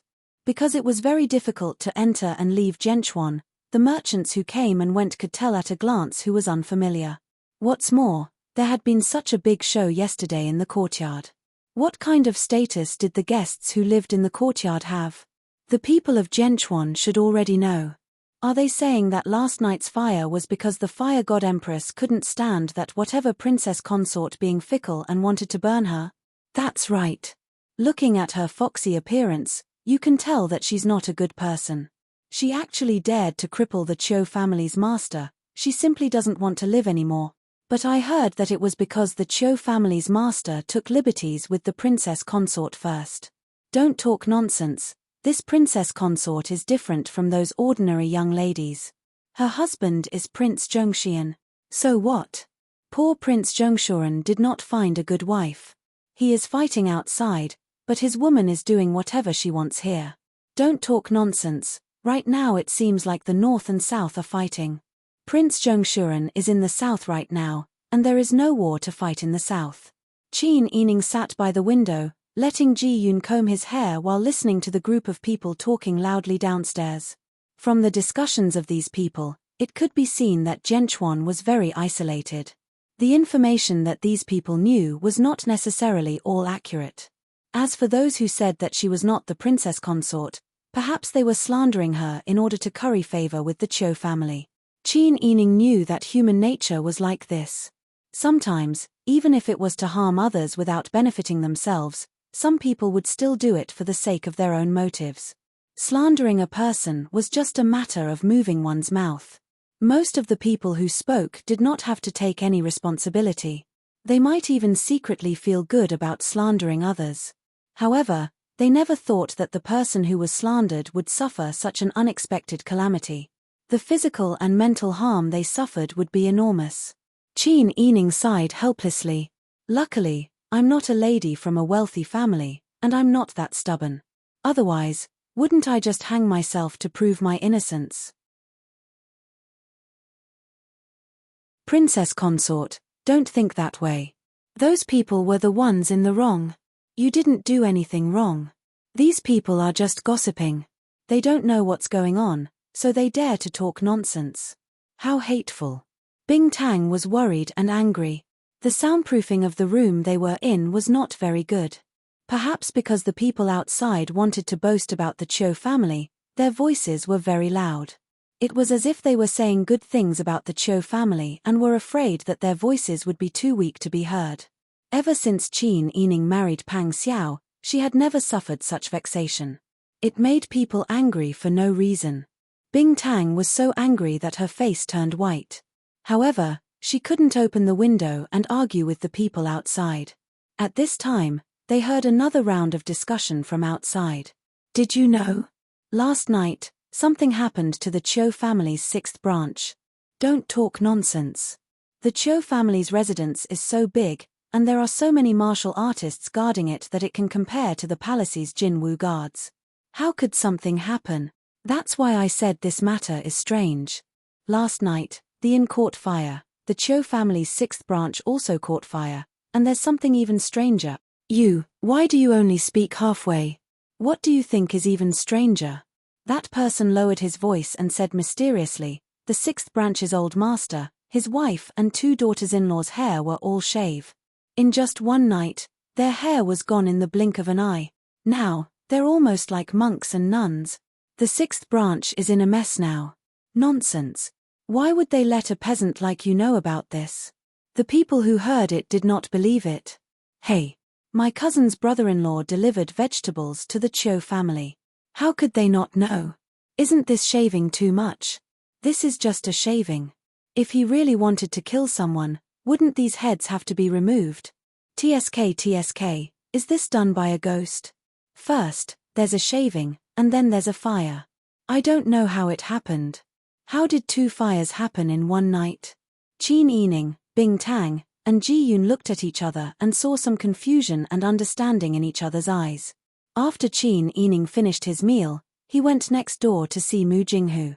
Mu Jinghu had also just finished his meal and was sitting on the bench reading a book.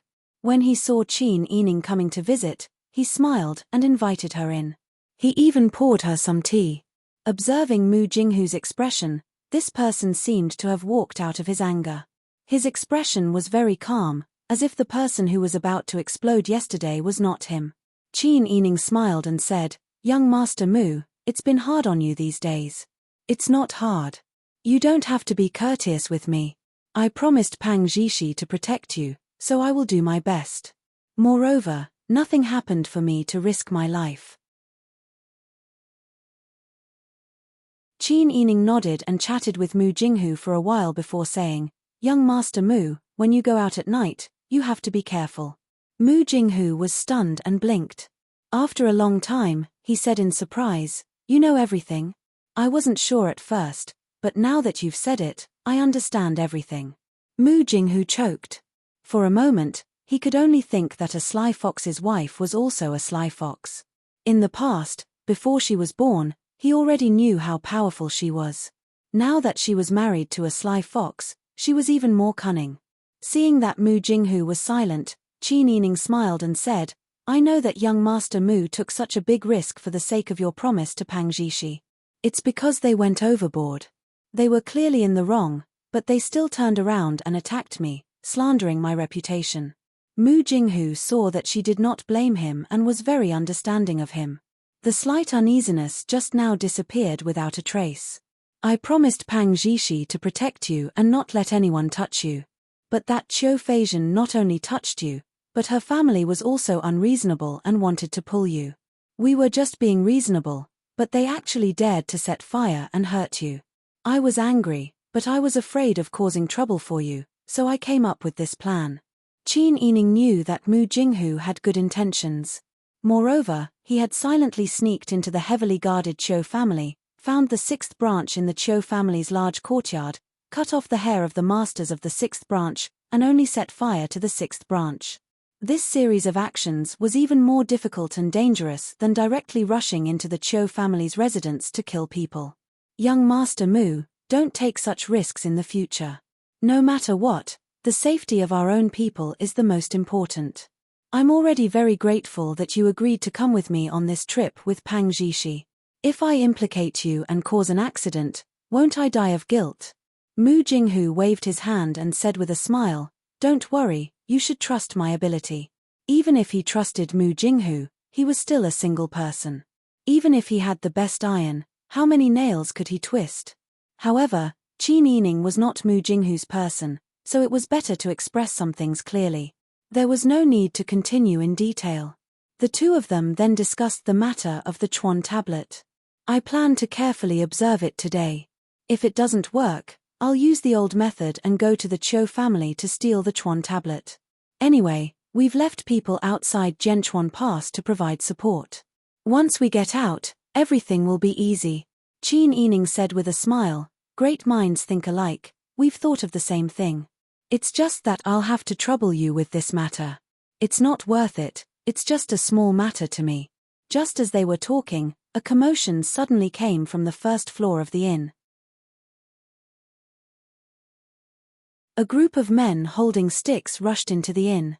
The person in the lead had an extra hat on his head. It was Qiu Yuanming, who had his head shaved. "It's here. Capture him." "Yes." The men were like tigers and wolves, causing the guests in the hall to flee in all directions. One of the men grabbed the waiter in the inn and asked, "Where is that Prince Zhengxian's consort staying? Hurry up and lead the way."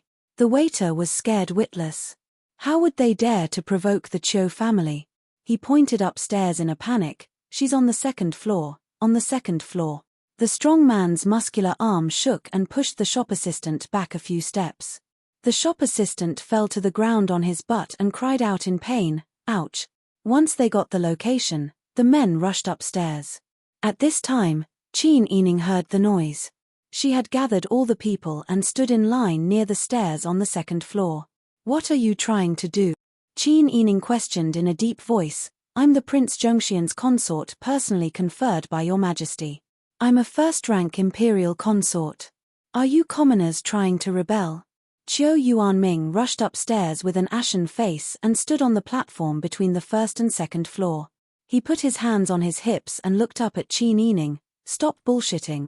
You're just a woman. Do you think I'll rebel if I capture you? You're not the emperor. You're being too arrogant. Go, capture this evil woman for me." Yes. The Qiu family's martial arts masters were used to running amok. They were proud of being a member of the Qiu family. Moreover, with the Qiu family's status in Zhenchuan, no one dared to interfere even if they committed a grave crime. The Qiu family's servants didn't care about Qin Yining and his men at all and rushed upstairs with sticks in their hands. Mu Jinghu, Bing Tang, and Ji Yun stood next to Qin Yining. Jing Zhe and the other two silver-masked secret agents guarded Qin Yining's back.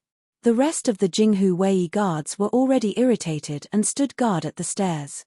The moment the confident martial arts masters rushed up, they were kicked in the chest by Jinghu Wei and rolled down like a ball. The people behind couldn't dodge in time and were also hit. One after another, even Qiu Yuanming fell to the ground. The hat on his head also fell off, revealing his inch-long head that was still hugging Qing Pai. Qin Yining laughed when he saw this.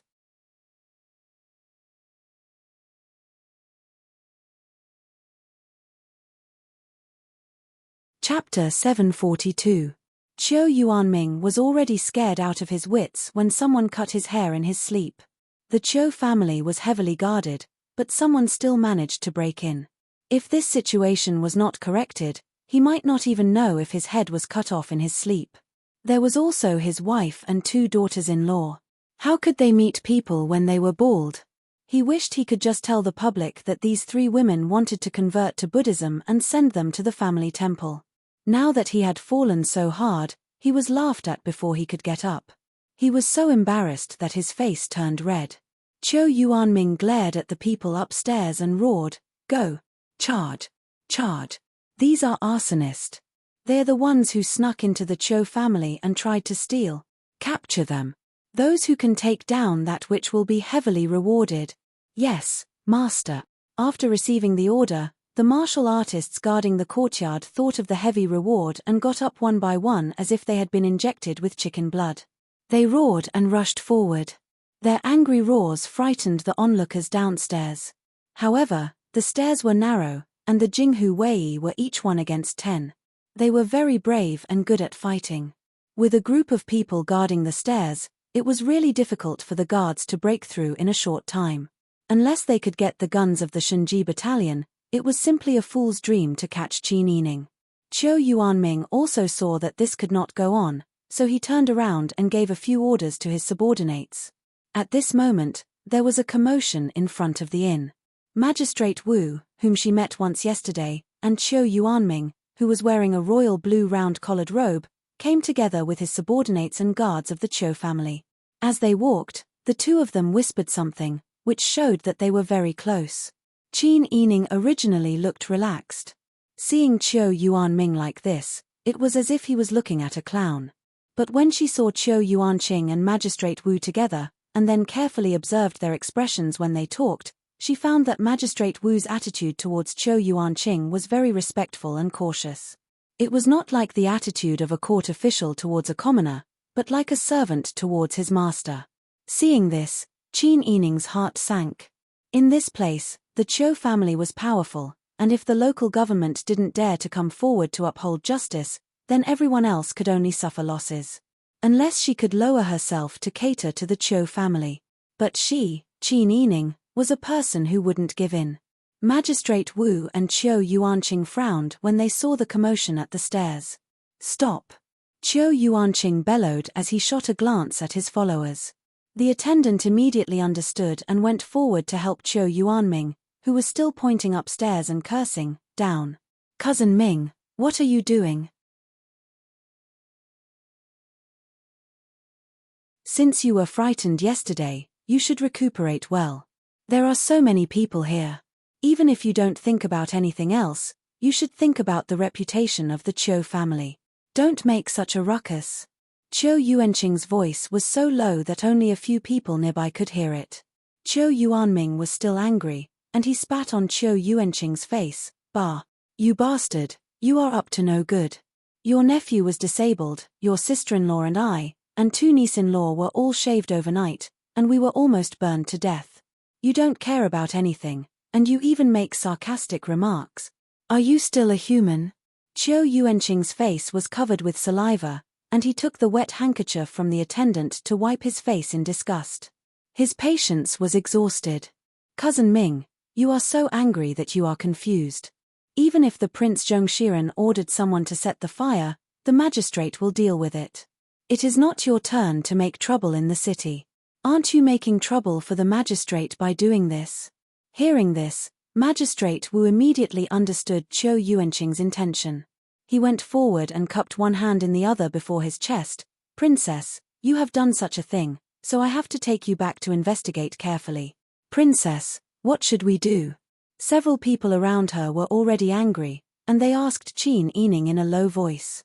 It seemed that as long as she nodded, the silver-masked spy and Jinghu Wei would turn into hungry tigers and hungry wolves, and pounce on the sheep downstairs.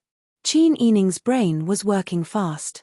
Magistrate Wu had already taken the Chiu family's side without distinguishing right from wrong. Not to mention Chiu Yuanming, that idiot, he could not represent the Chiu family. Chiu Yuanqing seemed to want to arrest all of them. He was polite yesterday, but changed his mind overnight. Qin Yining did not know why Chiu Yuanqing suddenly changed his attitude, but she knew that they were now facing the biggest family in Zhenchuan and the local magistrate. Looking at the anxious and angry faces of the people around her, Qin Yining pursed her lips and did not give the order immediately. Although Chiu Yuanqing had brought a limited number of people to the inn, the Chiu family was so powerful that they had plenty of people. A strong dragon could not defeat a snake in its old haunts. If they fought head-on, even if she had brought all the peerless masters with her, she was afraid that she would be at a disadvantage in the end. Qin Yining was not an impulsive person. Even if she had integrity and dignity, this integrity and dignity could not be achieved by sacrificing the lives of the people around her. If she was alone, she could not care less. But the people around her were innocent, and she could not implicate them. Thinking of this, Qin Yining said in a low voice, "Where there is life, there is hope. Don't be impulsive, and listen to my orders." Several people understood Qin Yining's meaning. Although they felt aggrieved, this was indeed the wisest choice at the moment. Qin Yining said, "Magistrate Wu, this king's wife thinks that you are an honest and upright official, and has always had hope in the government. Is this king's wife's fault? I believe that the magistrate, who lives not far from here, must have seen the fire in the courtyard of the inn last night, right? But why was it that at such a close distance, from the moment the fire started to the moment it was put out, I didn't see Magistrate Wu's figure appear at the scene of the fire? You can say that it was all a coincidence, but what about now? Someone brought people to commit murder on the street, and slandered this king's wife without any evidence. As an official of the imperial court, you did not investigate carefully, and even brought people to arrest me. What? Does Magistrate Wu want to make a confession under torture?" Qin Yining's words pierced Magistrate Wu's heart, and he was speechless. He did not expect this princess to be so sharp-tongued, and every word she said was reasonable, making him unable to refute.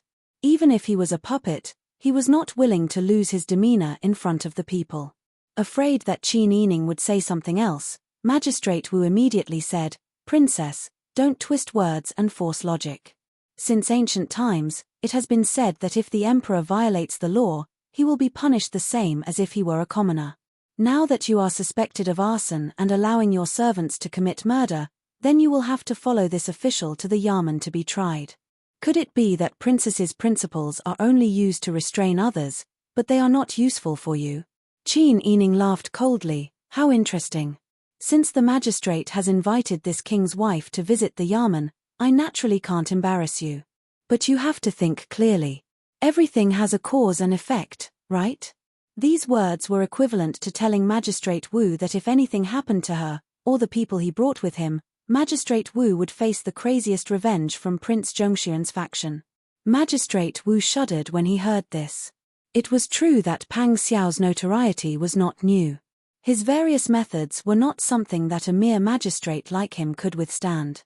However, he had no choice but to lower his head under the eaves. If he wanted to protect his life and wealth, he could only rely on the Qiu family in Zhenchuan. Qiu Yuanqing was very likely to be the next head of the Qiu family. He did not know how long he would have to stay in Zhenchuan. If he offended Qiu Yuanqing, what would he do in the future? What would his wife and children do? Magistrate Wu shook his head helplessly and bitterly. The only consolation was that Prince Zhongshuren did not come to Zhenchuan. Moreover, Zhenchuan Pass was extremely dangerous. It was really a place where one man could hold back 10,000 men. Even if Prince Zhongshuren was a master of military strategy, he would not be able to lead his troops to attack. In that case, he would still have to rely on the Qiu family. Thinking of this, Magistrate Wu had already made up his mind to order his men to arrest Qin Yining and the others. Qin Yining gave Mu Jinghu a look, indicating that he should calm down and not act rashly. The rest of the people also stopped listening to his orders and did not resist. However, when no one noticed, Jing Zhe and Xiao Shui had quietly retreated. Using the tall bodies of the Jinghu Wei as cover, they quietly retreated to the window facing the street. After carefully observing the situation outside, they quietly sneaked out like two inconspicuous shadows. Because of the verbal confrontation between Qin Yining and Magistrate Wu, the people present at the scene were all focused on these two people. They did not notice that two people had quietly disappeared beside the tall and sturdy Jinghu Wei. Qin Yining led his men downstairs and followed Magistrate Wu, Qiu Yuanming and Qiu Yuanqing out of the inn without any resistance. Qin Yining asked, Magistrate Wu, how many days do you plan to solve the case? This king's consort may look gentle on the surface, but she is actually soft-hearted and easy to talk to, but she is not without a temper. You accuse me of arson and murder for no reason and you dare to frame me without any evidence. I can understand it as a slip of the tongue because you are too tired and worried. However, I will cooperate with you, so don't push your luck. Magistrate Wu's face turned red. He already had a guilty conscience and this time, it was all to cooperate with Qiu Yuanqing that he went to arrest them. After Qin Yining's words, Magistrate Wu felt even more ashamed. Qiu Yuanqing timely broke Magistrate Wu's embarrassment and said, the princess is a noble. Even if she has done something wrong, she can't be locked up in the prison of the magistrate's office. Magistrate Wu, can you give me some face and allow the princess to live in the guest house of the Qiu family? In this way, it will be more convenient for Magistrate Wu to interrogate and the princess will not be wronged. Magistrate Wu nodded happily. He did not want to serve such a sharp-tongued person. Wouldn't it be better to live in the Qiu family? Hearing this, Qin Yining became more vigilant in his heart. He now realized that Qiu Yuanqing's purpose might not be to avenge Qiu Feizhen or Qiu Yuanming of the sixth branch.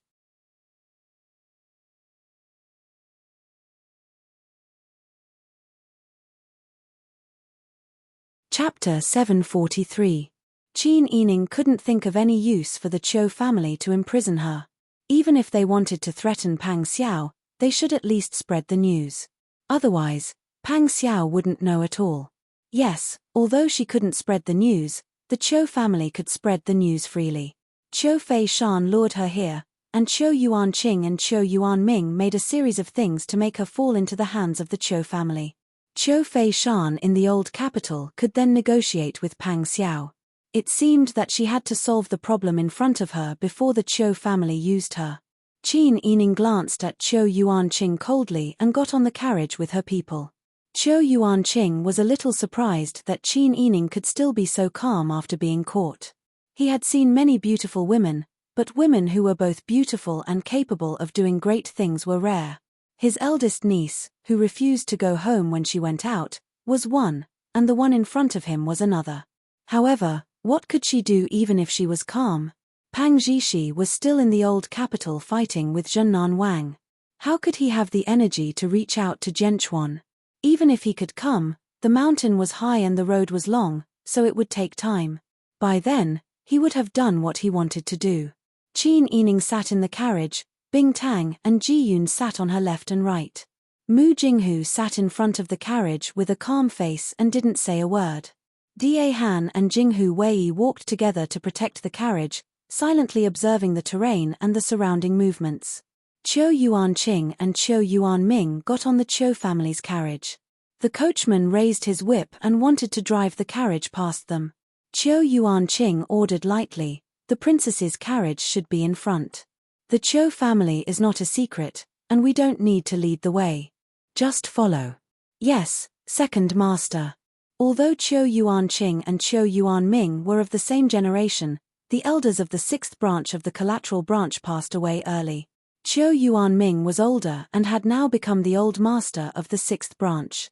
Qiu Yuanqing was only a master of the main branch. The servants of the Qiu family were naturally willing to follow the direct line and call him master. Qiu Yuanming's face was calm, but he was not as manic as he was in the inn just now. "When we get back to the residence, let me deal with that bitch," Qiu Yuanming said. Qiu Yuanqing shook his head. "Cousin, you should rest well and don't get involved in the outside affairs. You don't understand the situation outside, so don't ruin the family's plans." "Bullshit." Qiu Yuanming scolded in a low voice, "Don't give me that.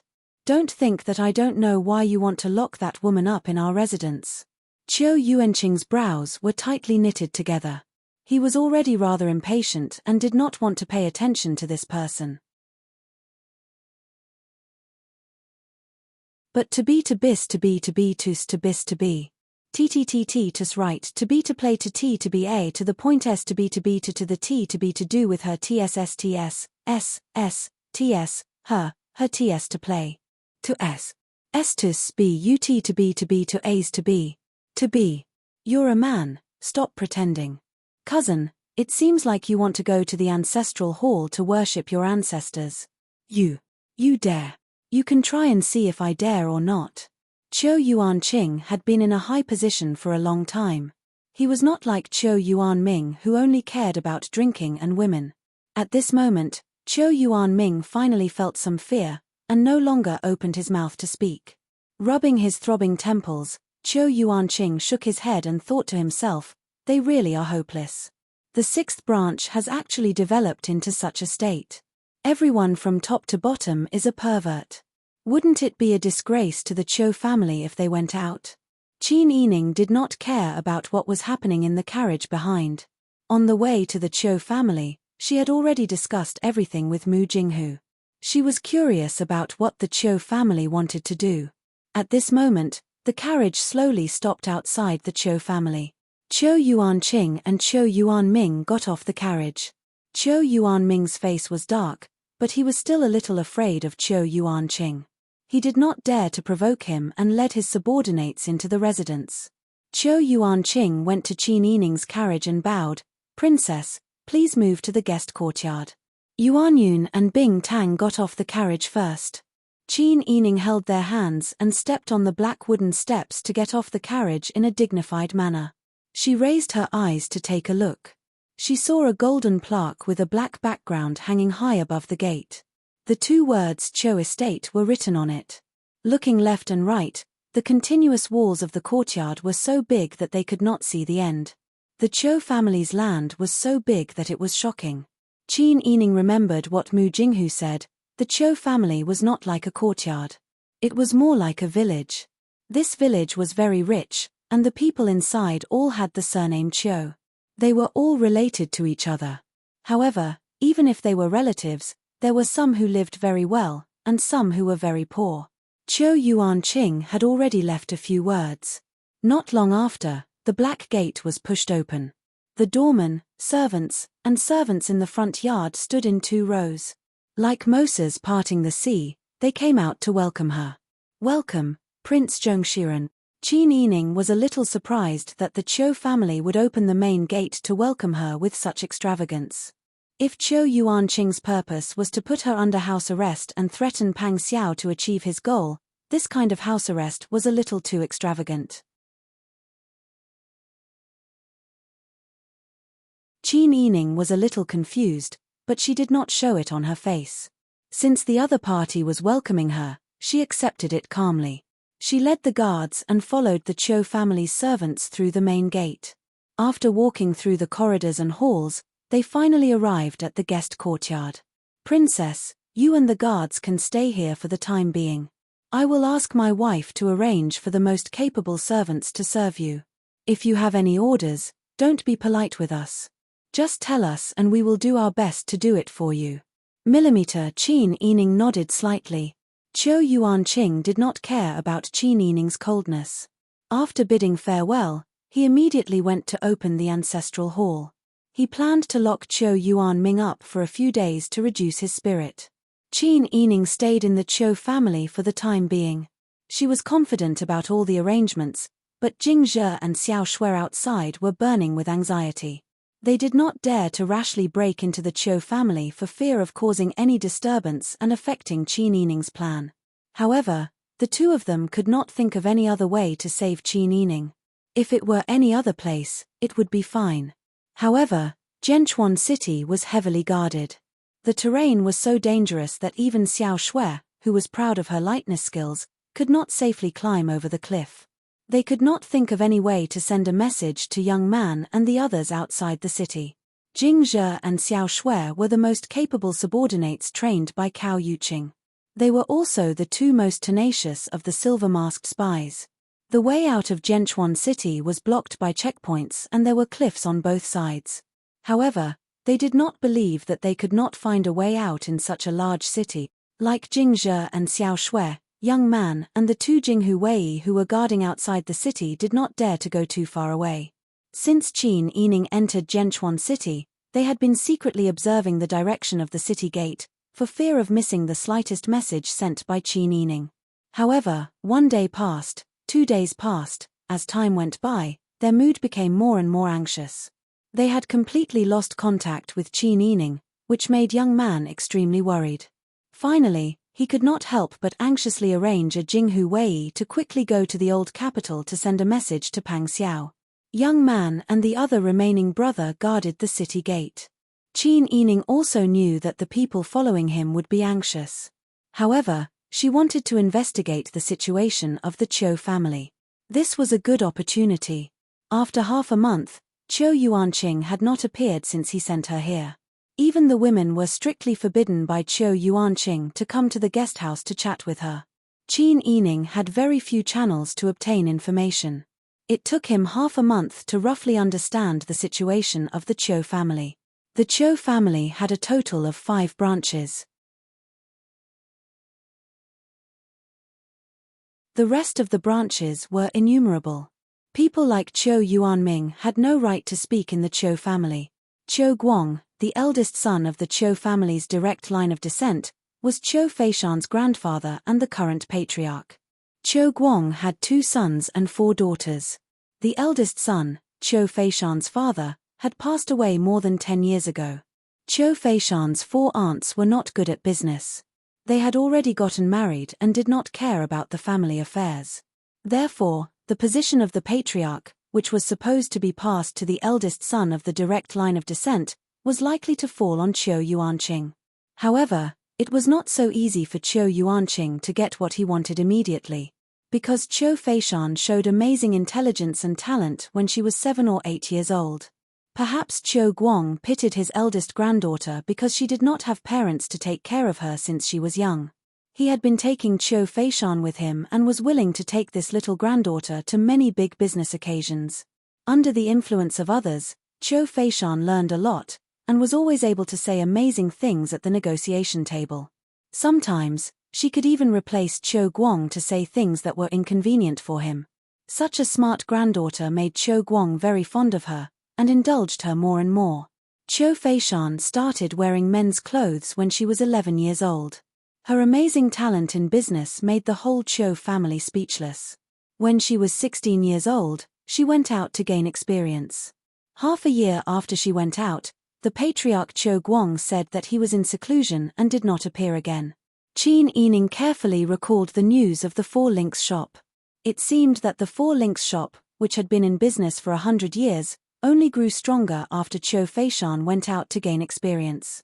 It even began to contact political and military officials. According to the Qiu family, Qiu Feishan had not returned home for 2.5 years. Qin Yining linked all the things together, and a huge drama of the internal struggle of the Qiu family had already formed in his mind. But he did not know what role Qiu Feishan wanted her to play by bringing her here. Half a month later, she also heard the servant say that the government had caught the murderer of the fire at the inn and the Qiu family.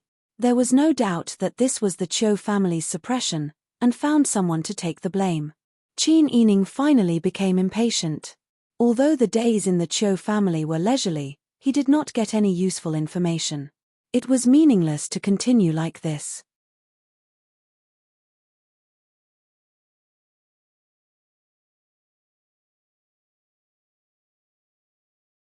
Chapter 744. Late at night on the 18th day of the 7th month, the bright moon hung high in the branches and cast mottled shadows on the ground of the guest courtyard. The Qiu family's large village-like residence was completely silent. There were the occasional sounds of insects in the grass. Everything seemed peaceful and quiet. Several guards holding lanterns passed through the alleys outside the walls of the guest courtyard. Everyone was yawning. Let's not go to the east side courtyard. Our Qiu Fu has been here for more than 100 years. Those rascals aren't blind. Who dares to cause trouble in the Qiu family? In any case, ever since I started working, nothing like that has ever happened. Other than the 6th branch catching fire a while ago, Master even had people shave their heads. A few of the guards covered their mouths and let out muffled chuckles. That's because their sins are too deep. Even the heavens can't bear to see them do evil and gave them this kind of punishment. Do you have the life to discuss Master's private matters? Why aren't you shutting up? The conversation of the guards was interrupted by the leader. After a few words, everyone became more spirited. After walking around half of the courtyard, they went back to rest. A moment later, the door to the guest courtyard side room was silently pushed open. A black shadow flashed by. In the night, it was like a black gust of wind, flying over the roofs and walls. Not long after, a wave of noise came from the direction of the 6th branch. The orange light of the fire lit up the night sky. Inside the room, Qin Yining was dressed neatly. The black-collared short brown skirt outlined her curvaceous figure. Under the snow-white collar was a slender and long neck. Her long black hair was neatly tied up in a bun. She did not wear any jewelry, clean and valiant. When Qin Yining bent down to put on her soft boots, Bing Tang handed a small porcelain bottle to Qin Yining. If you encounter any danger later, sprinkle this medicine over.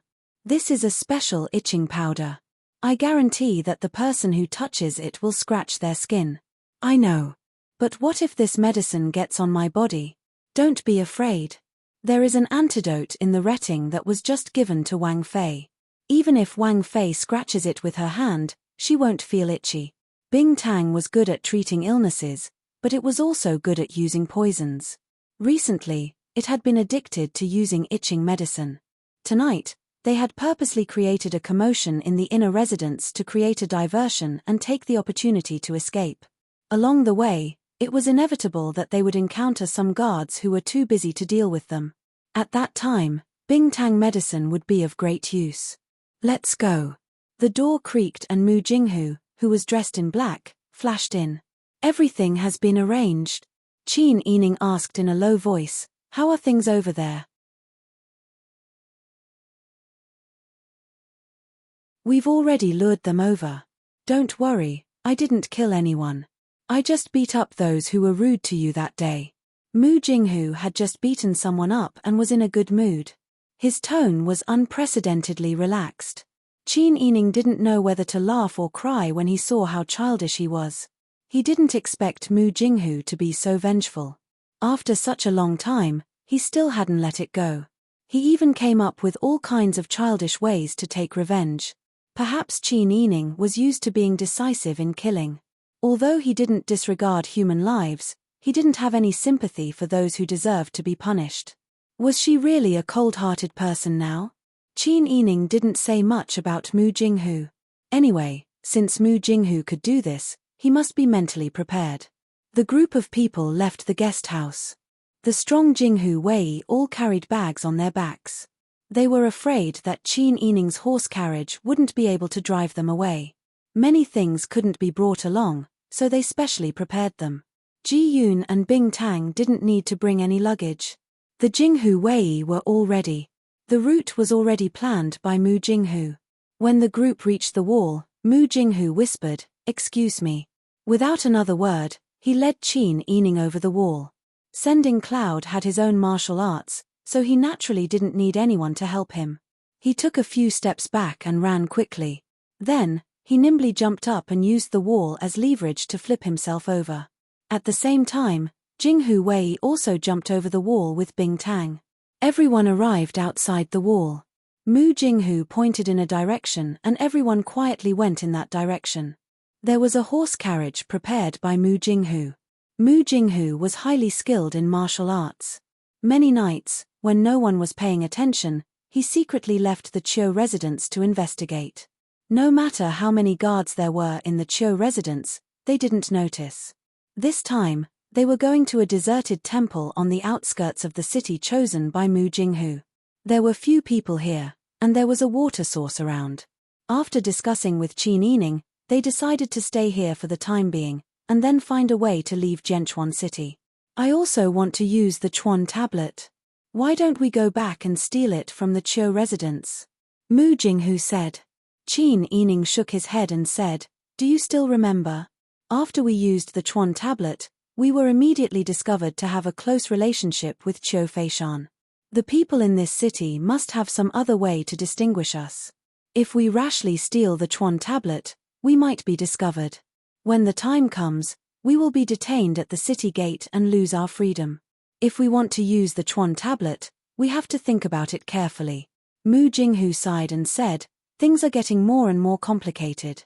I didn't expect that it would be difficult to get out after entering Zhenchuan. Yes. Who would have thought?" Qin Yining frowned worriedly. "After we came in, we were completely cut off from the outside world. I don't know anything about the outside world now, and I don't know what happened in the imperial court." "Princess.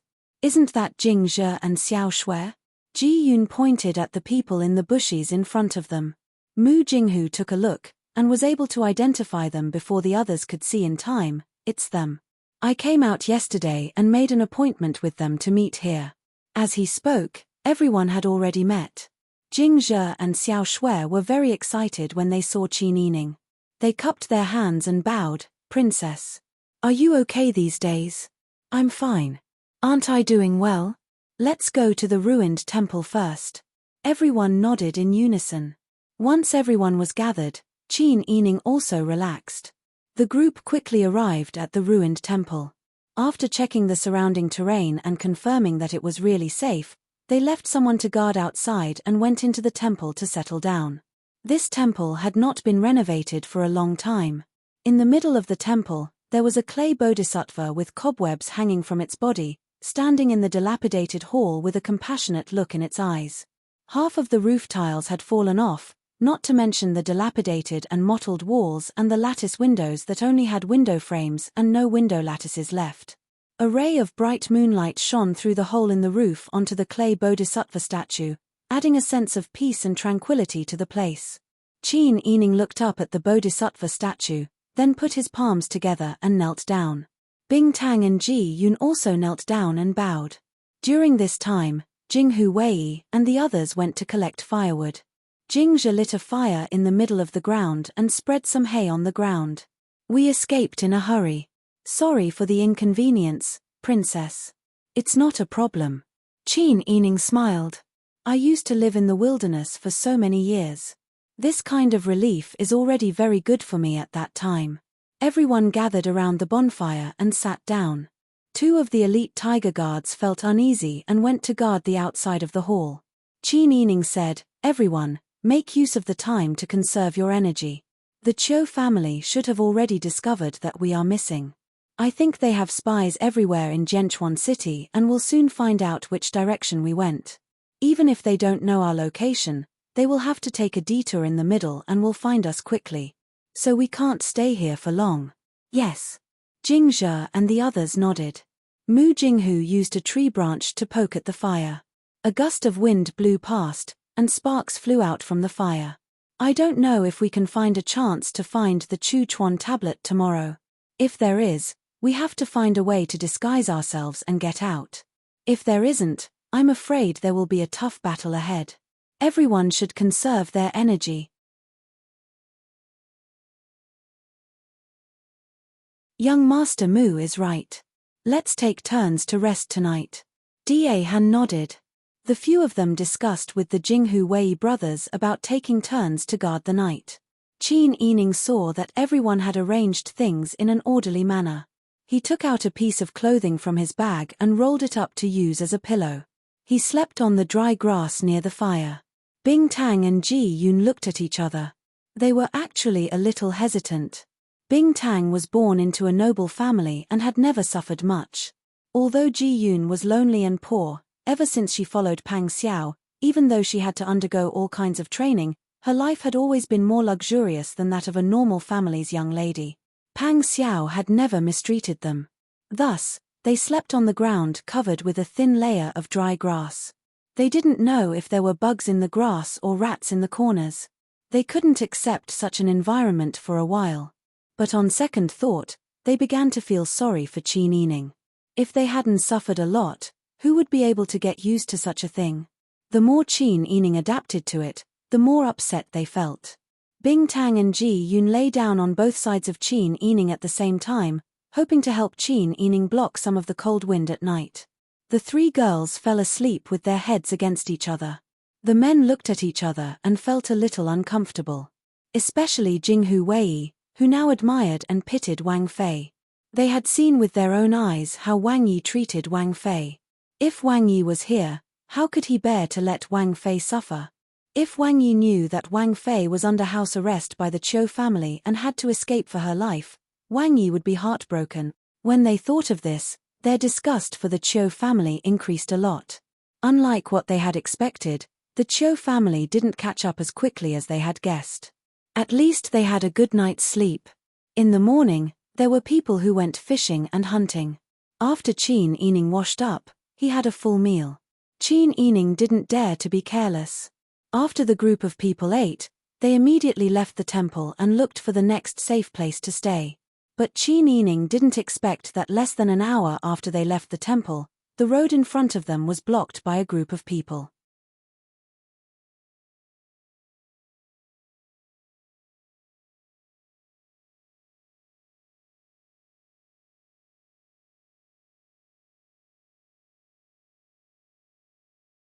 Qin Yining said with a smile, "Since the government has already brought the arsonists to justice, this king's consort should leave. It's not good for her to keep disturbing your home, right?" Qiu Yuanqing felt a burst of anger.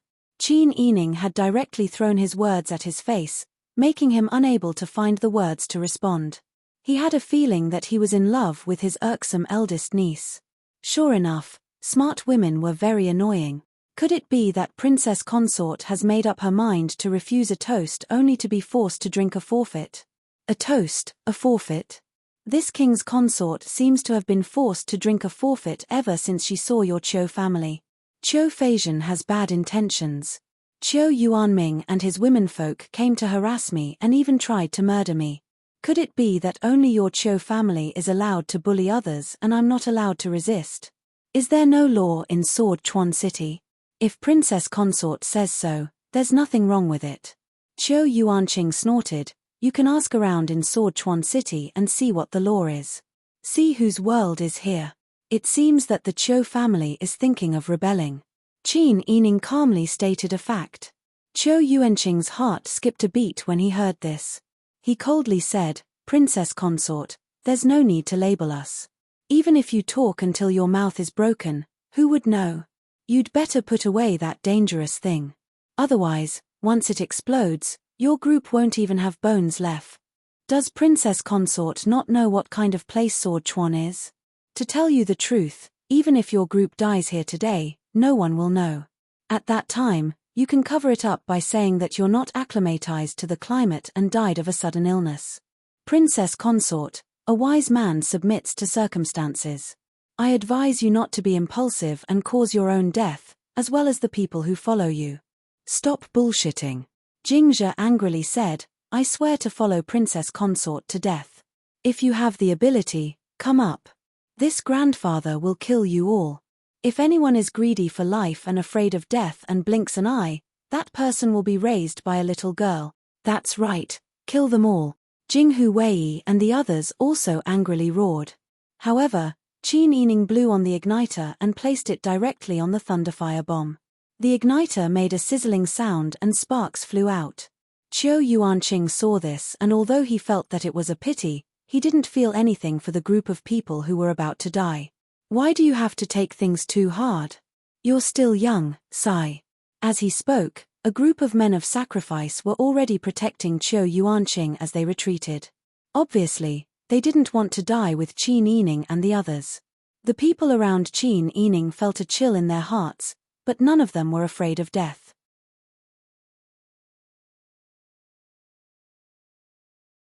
Although they felt that Qin Yining was too impulsive to commit suicide without fighting for his life, they didn't want to flee at the last minute.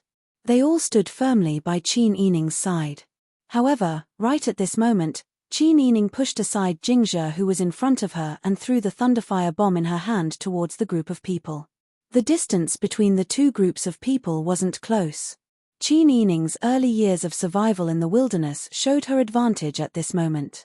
She was very strong. The Thunderfire bomb's igniter emitted sparks as it drew an arc in the sky and flew towards Qiu Yuanqing's direction. Qiu Yuanqing, who had been waiting to watch the show, was frightened by Qin Yining's sudden attack. His face turned pale. Quick, quick, quick, run. Run, it's a Thunderfire bomb. The group of people from the Qiu family were all scared silly. They panicked and ran in all directions. Qiu Yuanqing was pulled back by his loyal servant and ran madly. Who would have thought that Qin Yining was different from ordinary women?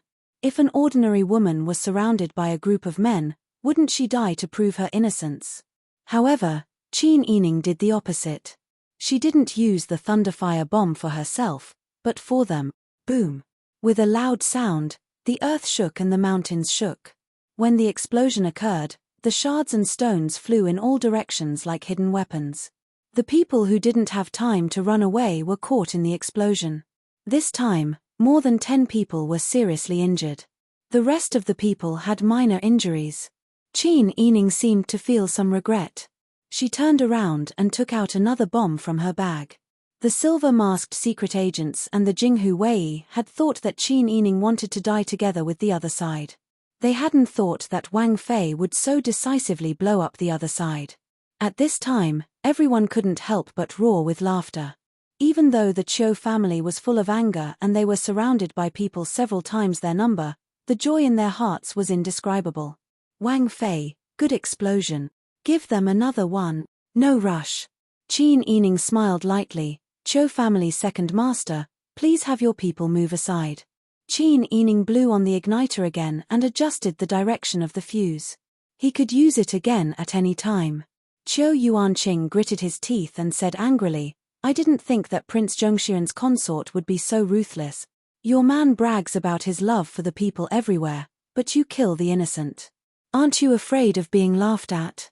What a joke. Even your majesty has to praise me for dealing with rebels. Fine. You committed all kinds of atrocities and kidnapped women. You won't allow me to resist. Qin Yining said and was about to light the Thunderfire bomb. Qiu Yuanqing and the others were frightened and hurriedly retreated. However, Qin Yining's hand that was about to light the bomb stopped.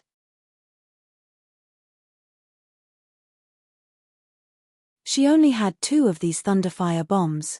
In fact, she only wanted to use them to intimidate and suppress them. She still wanted to save the last one for emergencies. She didn't want to waste it here. She whispered to the people around her, charge out. Everyone immediately regained their senses. Mu Jinghu grabbed Qin Yining's arm and left. The rest of the people also protected Bing Tang and Ji Yun respectively. When Qiu Yuanqing was still retreating with his men and could not react in time, they fled in the opposite direction. Qiu Yuanqing saw that Qin Yining had escaped and knew that he had fallen into a trap. He cursed this woman in his heart for being so cunning and hurriedly ordered the people around him to chase after them. However, the scene of the Thunderfire bomb explosion just now had a huge impact on everyone. The guards and attendants of the Qiu family were already scared out of their wits and were still running without looking back. The people around Qiu Yuanqing shouted a few words together to calm the people who were running away. When they looked back, they realized that they had escaped. "Hurry up and chase after them," Qiu Yuanqing shouted angrily. Yes. Everyone chased after them in a flurry. Their formation was scattered like a plate of loose sand. Qiu Yuanqing was so angry that he stomped his feet. His trusted aide beside him whispered, "Second Master, please calm down. We are still familiar with the roads of Jianchuan City. There are only a few of them. How far can they run? Besides, even if they run to the city gate, they can't get out without a token. Don't worry, what if you hurt your body?" Qiu Yuanqing only calmed down after the people around him comforted him. Thinking back to Qin Yining's actions just now, he finally realized what had happened. Qin Yining deliberately stirred up trouble and angered him so that he would lose his cool and be unable to make the right decision. What a cunning bitch, she was as annoying as Qiu Feishan. Chase after them. Qiu Yuanqing led his men and chased after them. Qin Yining's group did not have enough horses and only had 2 carriages. Most of the people had to follow the carriages and run as fast as they could. However, some of the other party's men rode on horses and chased after them. In the nauseating bumpy carriage, Qin Yining grasped the edge of the window tightly and lifted the curtain to look back. When he saw the state of the pursuers behind them, he said to the people outside the carriage, "Let's go faster and try to increase the distance between us. Some of them are on horses, some are on foot, and some are running fast. They will catch up to us one by one. This way, we don't have to face a group of people at once. We can just take them out one by one." You're tuning in to the Dreamy Chapters YouTube channel. We're so grateful for your support and don't forget to subscribe to join us on this incredible journey through captivating stories. Your generosity through donations truly makes a world of difference, as it's the primary source of revenue that allows me to expand and enhance this channel for you. Thank you from the bottom of my heart for being a part of this adventure.